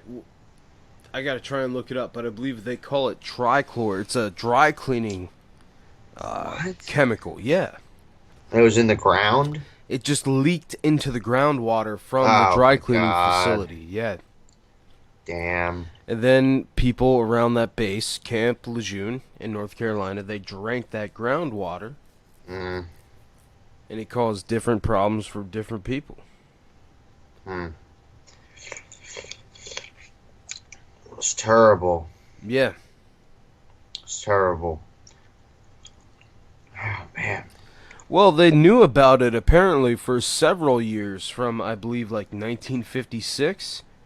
I think apparently they knew about. I mean, don't quote me, but my understanding is that the United States government actually knew that it was leaking and that it was there. There's records of it of them knowing about the trichlor in the groundwater at Camp Lejeune from all the way back to like 1986. Wow. Or not 86, but like they knew about it relatively early, I feel like. They knew about it for a long time. I think it might have meant 56. I have to look it up. Fuck. Damn it, I just had it. Feeding me these shots of Fireball. God damn it, Lloyd. I'm not feeding you shit. I keep asking for it, right? I did. When you put your shot yeah, glass I'm up like Lloyd. Give me. That's not feeding. Give me 7 shots, Lloyd. Wow! Fireball's weak, anyways. R2D2. You alright? Yeah, it's weak as fuck. It's like 30%. It's way different from liquor. Well, what I usually bring over is 92 proof. So Tucker said, "Cheers! I just bodied this 18-pack." I saw that, dude. I'm kind of. What do you mean you saw that? You watched Tucker drink an 18-pack of beer, like straight up, like no shirt. You watched Tucker drink an entire 18-pack of beer with no shirt on, Lloyd. Is that what you're telling me? Maybe I did. I would have watched All it. right. I would have watched it. I gotta call it, guys. You look like you gotta call it. I gotta commit stoppage on myself. Hey, man, thanks for coming on the show and talking with us. This is my thank radio. you, man. I'm down anytime. Call me for just a tidbit. You need a tiebreaker for some other conversation, whatever, man. I'll weigh in, and it will be. And tell me if you want me to weigh in as Joey Diaz or as another character. Sometime you just cut to me like a surprise as a guest. You're like, let's just go to Joey Diaz on the phone, not like on video. You'd be like, oh, we're gonna call Joey Diaz, and I'll be like, listen, dog, I'm gonna tell you what we gotta do about the situation. You say, fuck him, you're an American. You know, something like that. You know what? You gotta make a cartoon where you make a voice of that. I feel like you'd have a good cartoon voice to do a voiceover for some shit like that. You should try it. You got any friends that do animation and shit? I don't think so. My sister-in-law is like a really good artist, but she doesn't do like cartoon animation, more like art stuff. I don't know. I mean, it's hard. I think one of you guys, whoever, I'm not sure which one of you is doing it, but one of you guys, your Joey Diaz, is much better. I struggle with some of the voices. I don't know what I can do good. There's probably a couple I can do well, but I feel like Bert Kreischer. I can't do a Bert Kreischer. That's close though. That's in the total ballpark. That's Bert Kreischer ballpark right there. Bert Chrysler. I could do well, I mean, if LA were here, we'd do some Arnold, but I can't. I gotta. Alex Jones. Go see my movies. Alex Jones and Black Helicopters. The FEMA camps. Sarah Connor. Like, that's Terminator 1. Now, look, if you're a true nerd, you know that movie at that point in time. He pushes open the door. He's tracking down all the Sarah Connors in the white pages, in the fucking phone book. This is some shit that people don't even use anymore. In the phone book, he's looking up Sarah Connor, and there's like 5 of them in whatever city, and that's it. That's how he looks her up. Do you really Nobody want uses some Terminator goddamn 1 shit right now? Yeah, dude, I'm talking about Terminator 1. He says, Sarah Connor, and then he pushes the door open and he shoots her with the fucking, it's like a 1911. Someone's got to tell me you can't do that. It's like a Someone say you can't do that. It's like a fucking 45 cal 1911 with a laser. With a laser on it, yes. A dope ass laser. Sarah Connor, and she's got a. Do that. Her you shit can't is do just, that. she's you just, can't do that. She's got a perm and shit. It's straight up 1980. Dude, when he's in the gun store and he just grabs the ammo, and the guy's like, "You can't do that," and he's just immediately like, "Wrong," and just shoots him. Wrong. And then he just shoots him. Why does he even say he's a robot? Why does he? We're straight up having an Arnold Schwarzenegger conversation right now. You said you have to go, but you're on the Let 'Em Know show. Yup, I need to roll out. Now you gotta get the fuck out. I gotta smoke a cig and go to bed. All right, man. Thanks for coming on, though, for real. Anytime, dude. Anytime. I'm very enjoyable, very fun. We gotta do it again. Good luck, guys. Man. Keep it going. Take it easy, Dylan. Have a good night. Thanks, homie. Peace. Peace. All right, that's it. Oh my god, hang on, dude. I like messed up though. What? All right. So, we got. That was fun. I'm not mad at it. I had a good time, man. Lloyd, I'm drunk though. You got me all drunk like an asshole. We got 45 minutes. Does that sound like an accent when I say we got 45 minutes? Just a little bit of... Just a little bit of accent. Just drop a accent on them. I feel like I sound weird, and I probably look weird too, like as a person. It makes me super uncomfortable being alive. I don't know what it is. Both of our phones are frozen, but we can both see the comments coming through. It's going, you know? No. It is going. I know it's going. They wouldn't be still chatting it up. Mary White's drunk. She's listening to the show. Mary, how you doing? I'm not drunk at all. Like, I've been drinking really hard, and none of the alcohol has affected me at all. Not even a little bit. I'm not even drunk at all. Is that so? None, Lloyd. At 0% is where I'm at. Where are you at? Where are you? What's your percentage, Lloyd? What's your percentage? Yeah, 0 to 100%. Where are you at on drunk? I think I'm pretty neutral right now. All right, well, what's 100% for you? 100% drunk. What is all drunk? What is all drunk to you? 100% drunk means that I under or God damn it. So what does that make you right now? 100% means I thought too much of my tolerance and my head is buried in a toilet was where I was going with that. Yeah. Well, that's what 100% will get you, but you can get to 100 or that. That can happen when you do 20%. Not for me. Yeah, for sure. For sure it can. 20% drunk? I would have to be sick off of something else. 20% on my meter of drinkingness is not going to make me throw up unless there's unless there is poison in my drink.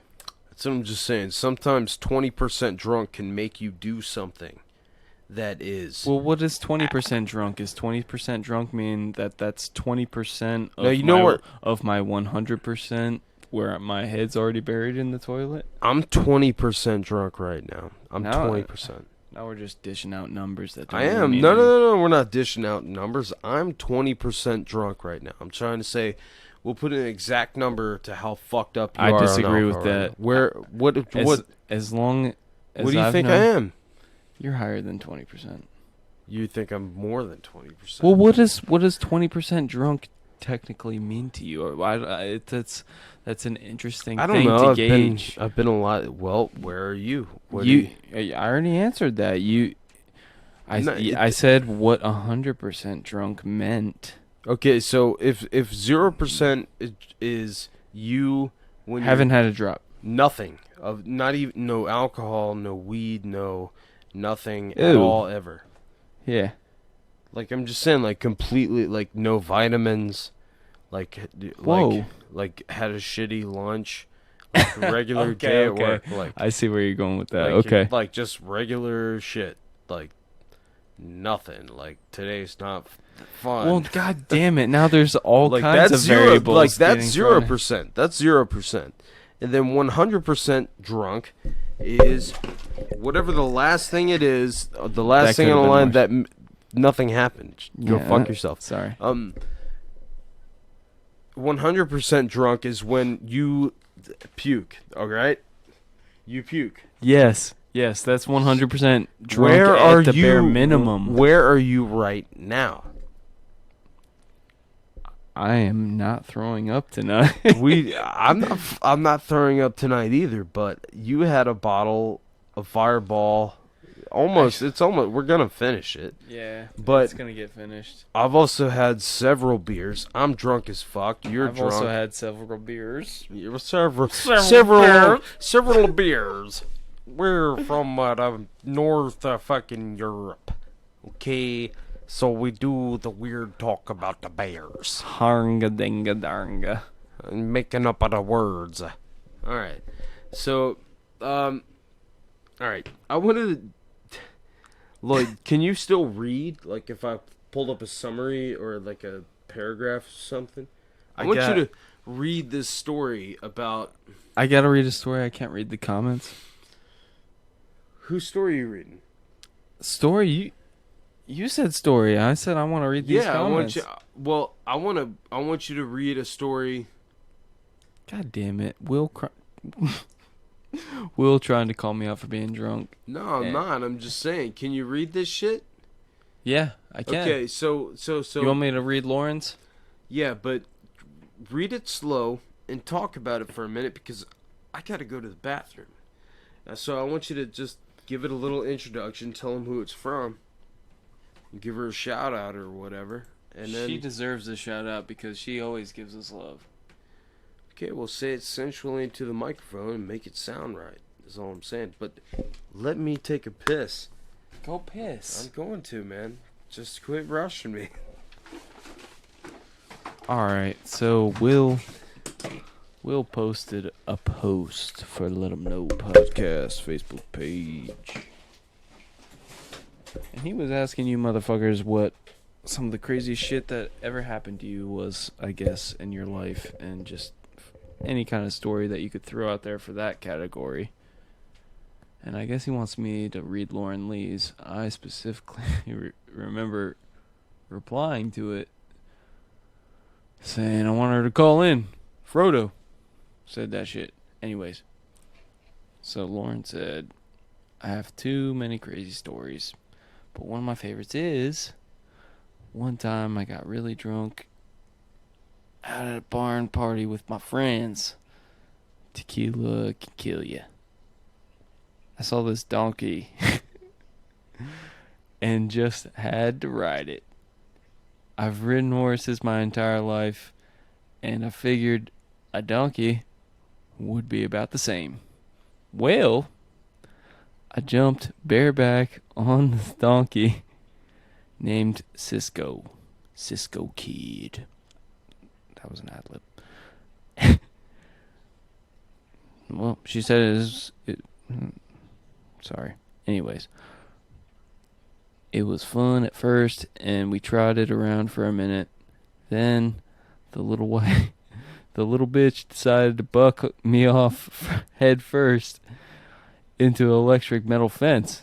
Shit.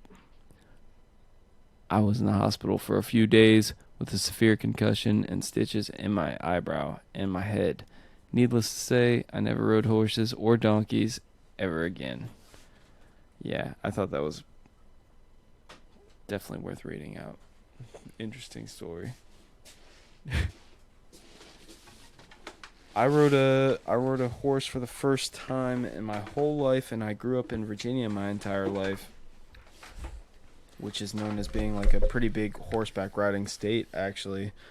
And the first time I ever fucking rode a horse was when I was in August of 2016, when I was out in Hawaii with my family on vacation, which I find funny because, like I was just saying, our state is known for horseback riding. So, of all places, the first time that I ever ride a horse is in paradise randomly of the U.S.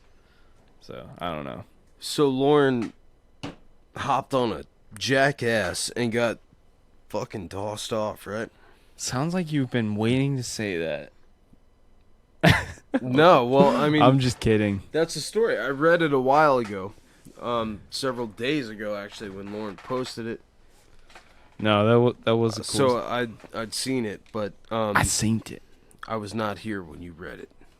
No, I didn't do a good reading of it either because, like you said, you challenged me kind of like, can you read this comment right now while I go take a piss? Like, can you do that? Because that's kind of what I would like you to do right now. So you're good at, basically, for sure, you got that. Yeah. But,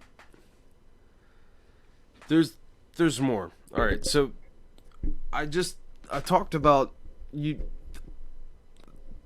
I can't talk at all. Lloyd told you though, right? Oh shit! Now shit! No. So I told people that I want to know. This shit's getting taken over by drunkies. Yeah, this is fucked up. It's a good thing we only have a couple minutes until it's all over. It's probably like a half an hour. So it's about 24 minutes, motherfucker.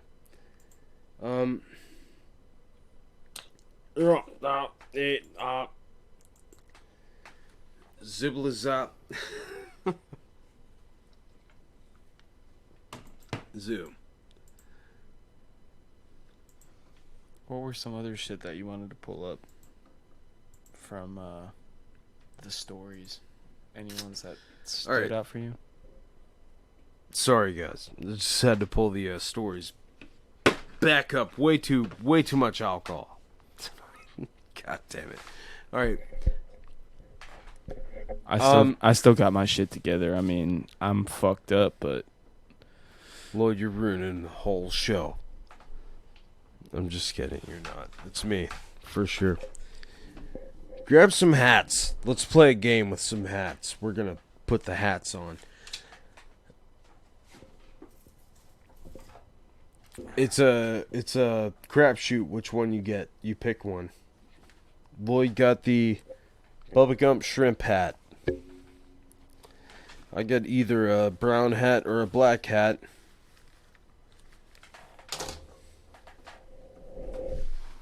This hat says, legitimately says, Dirt Farm on it. So, I'm not sure, but I don't think you can actually grow dirt in real life. For sure.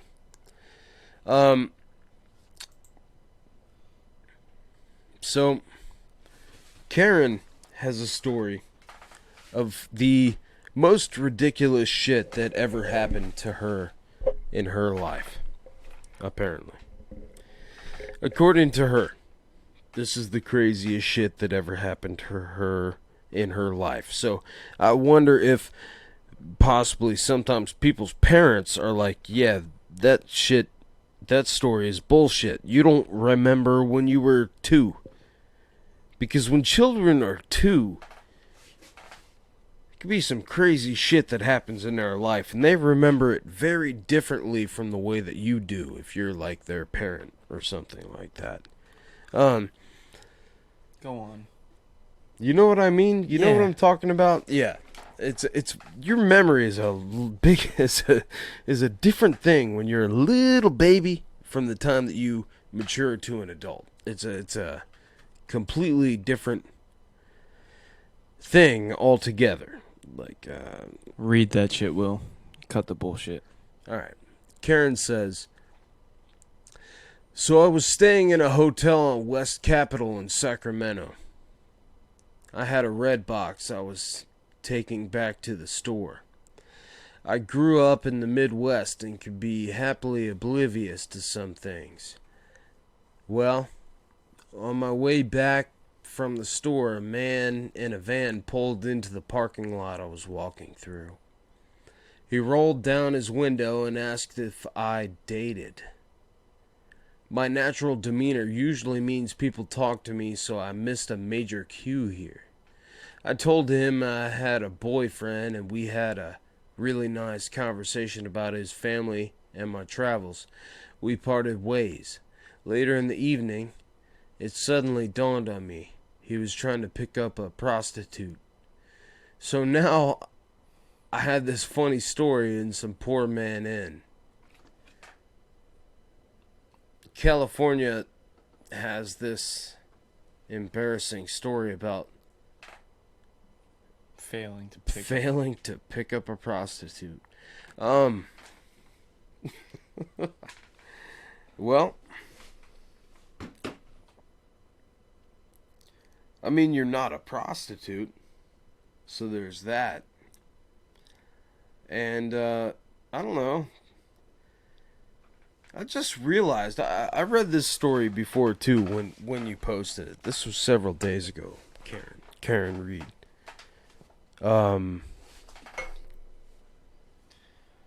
Should almost have been flattered. As far as I can tell, Karen's not a prostitute. I think Karen's a very nice lady. I've talked to her for a little while before. But I don't know. It's just a vague story, but I like the way that Karen writes. So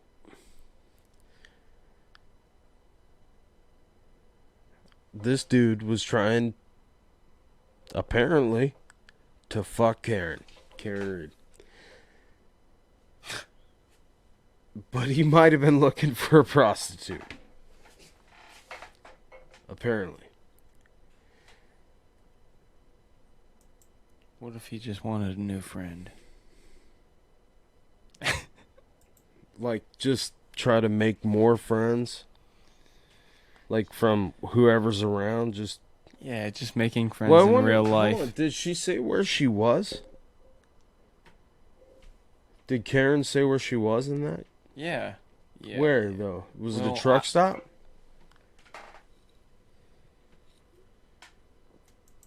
Where'd she say?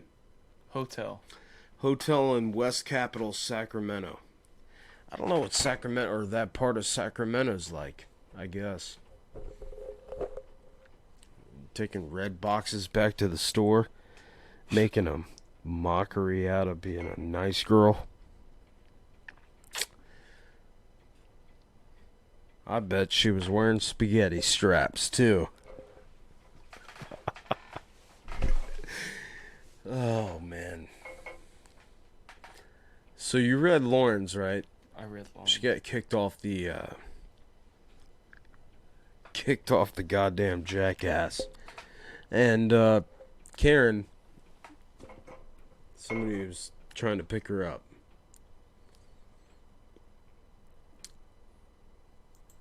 Somebody might have thought that she was a prostitute. So Ben sent us a rich text file earlier. Did you read through it? No, but I opened it and it's 15 pages long. So it would take a while to read. I'm a little bit too drunk to read it, but we could open it up. But we don't have to. I mean, I was assuming, like, 15 pages. Nobody wants to sit here and listen to a podcast that's 15 pages of reading a rich text document from the internet. I mean, if somebody found it, it could be a gold mine, depending on what they're looking for. I mean, we haven't read it. So we could read it, but I don't think we need to read it aloud, especially not right now. There's too much alcohol to be reading a 15. I feel like I'm being challenged right now for some reason. And don't feel challenged. No, that's not even what you're trying to do. But for some reason, I feel like I want to take on this challenge of reading. You want to read this 15-page document? It's not. It's single spaced. It's not even double spaced. This is not middle school anymore, Lloyd. It's single spaced. Legitimate document. 15 pages. We gotta read all alcohol induced. Yeah. That's exactly like. God damn it. Yeah, exactly. Well. Or you can read Jerry Young's post. Should I just read that? That's not that long. Well, I can read it. It's 2 paragraphs according to him, but those aren't paragraphs. Like that's roughly 5 paragraphs. This looks like it was written at least a little fucked up. That's about 12 sentences all in one paragraph, and then a little paragraph after that. But you know what? I like it. I'm into that type of writing. I'll read it. Yeah. Control scroll in. Okay. Get rid of that. Alright. T-Fat-K Army, homie. Here's a story from one of our boys. I got blackout drunk. Hold on. Here, let me control it. I was just saying, look, this is down, dude. Well, I guess I can just do it like that. Alright. God damn it, Will. I got blackout drunk on a Navy base in Italy. that I was stationed at. I was hammered drunk at the base bar, and there were 3 guys fighting outside. Apparently, I told a friend I was going over to break it up and started hitting all of them. The MA showed up within minutes, and I cracked one of them, and he stopped. Dropped. Damn it. It's already going bad. So I cracked one of them, and he dropped. I took off running, trying to get away. This is a base solely designed for the command that I worked at, mind you, which was 2 secret communications between places like White House and CIA HQ to be relayed to the fleet out in Europe or the Persian Gulf. So there were cameras everywhere, of course. So I'm running around trying to hide in small alleyways, and there's just a guy in the security office watching everything I'm doing and letting the MAs know where I was at all times. Meanwhile, I call my girlfriend, who's back in the States, and start saying shit like, "They're after me. I can't tell. You were... I can't tell you where I am, but..." Hold on, I'll read for a little bit. All right, let me take it over. All right, So he calls his girlfriend and states to staying, and then Will takes the mic. All right. Meanwhile, I call my girlfriend, who's back in the States, and start saying shit like, "They're after me. I can't tell you where I am, but they're after me, and I wanted to say goodbye." After like 10 minutes of me running around the base like an asshole, I thought I was safe, so I head back to my barracks room where, of course, 4 guys are waiting for me. As soon as they saw me, they jumped on me and kicked the shit out of me for a few minutes before hog-tying me and throwing me in the back of the unit to take me over to the base where the hospital was so they could pump my fucking stomach, because by that time I was throwing up all over the place and sucking my own dick 8,000 times a day, probably from a combo of Cuervo and the beatdown. I ended up getting sent to rehab 2 weeks later. The only reason I know all this because my 6 months later I started... Hold on, let me try that again. The only reason I know all of this is because 6 months later I started working with the MAs as an auxiliary duty standing gate guard and doing patrols. I had only heard the first part of the story from my friends who were with me at the bar, but I had no clue.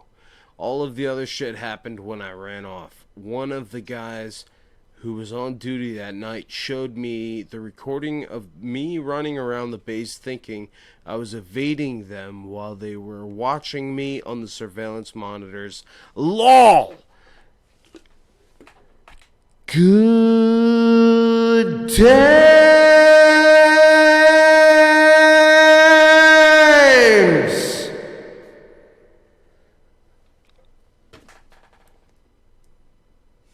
Suck my dicks. Dang, we're at 3:51. Yeah, we got like 10 minutes. I want to play something. I want to play some music or something that we can play. Yeah, let's interlude out with some good Sven Diamond, possibly. Or some. I want to play some Christian's shit. I'm always all about I don't even you. know what to play. Christian talking about putting out new EPs and shit. I also want to play my boy Rondo Turbo. Why don't we do that? We've never played any of his shit. Yeah, we have. Well, way less frequently then, because I don't even really remember it. Yeah, it's less than we've played Tebbit's shit and Christian shit. Christian got our intro and shit, but we played some Rondo before.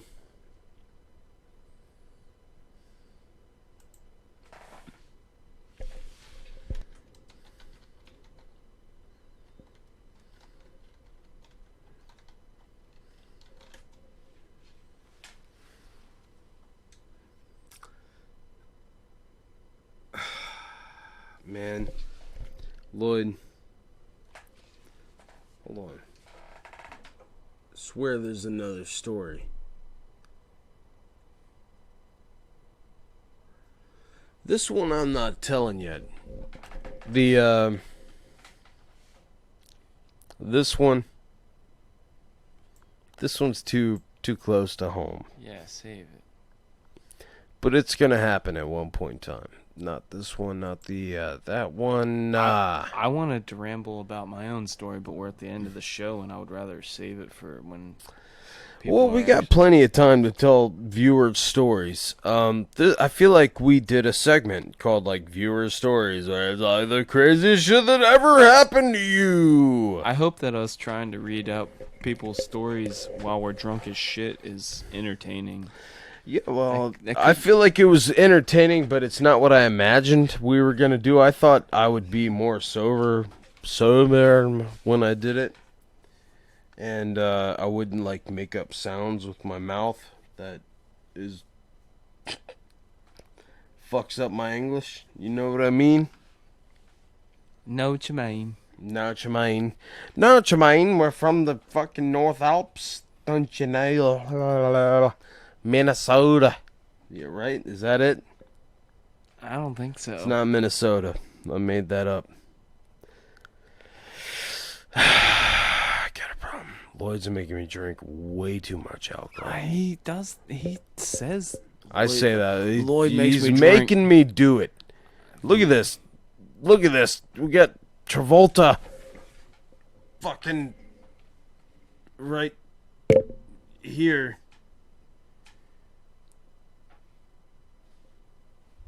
And,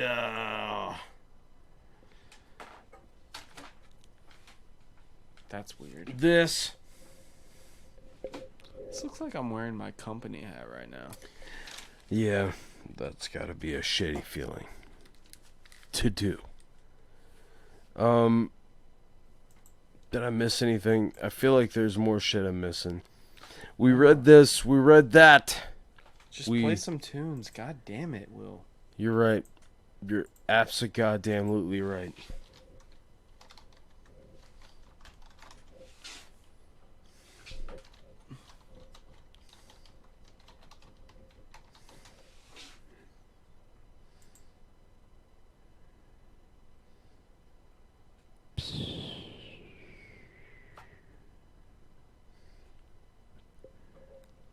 Gonna bring you some live as fuck tunes real quick. Just stay tuned. Better close out of here with some let 'em know music, you know. Is this him? Nah. Can't even play that, Lloyd. Just play Sven. We know where it is. Give me the fucking computer. Don't. I know where I'm trying to go here.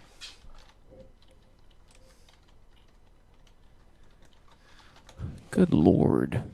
Good lord. Scroll. What are you gonna play, Lloyd? What are you gonna play? Keep going. What are you gonna tell me to put on right now? The boss. The boss. Alright. You gotta keep going. I know. Yep, keep. You're going kind of fast. I don't know if you might. God damn it. What? Just. Did I go too far? I just want it to be playing right now. I think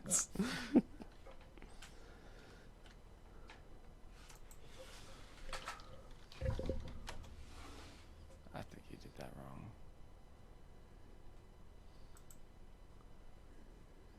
Control find.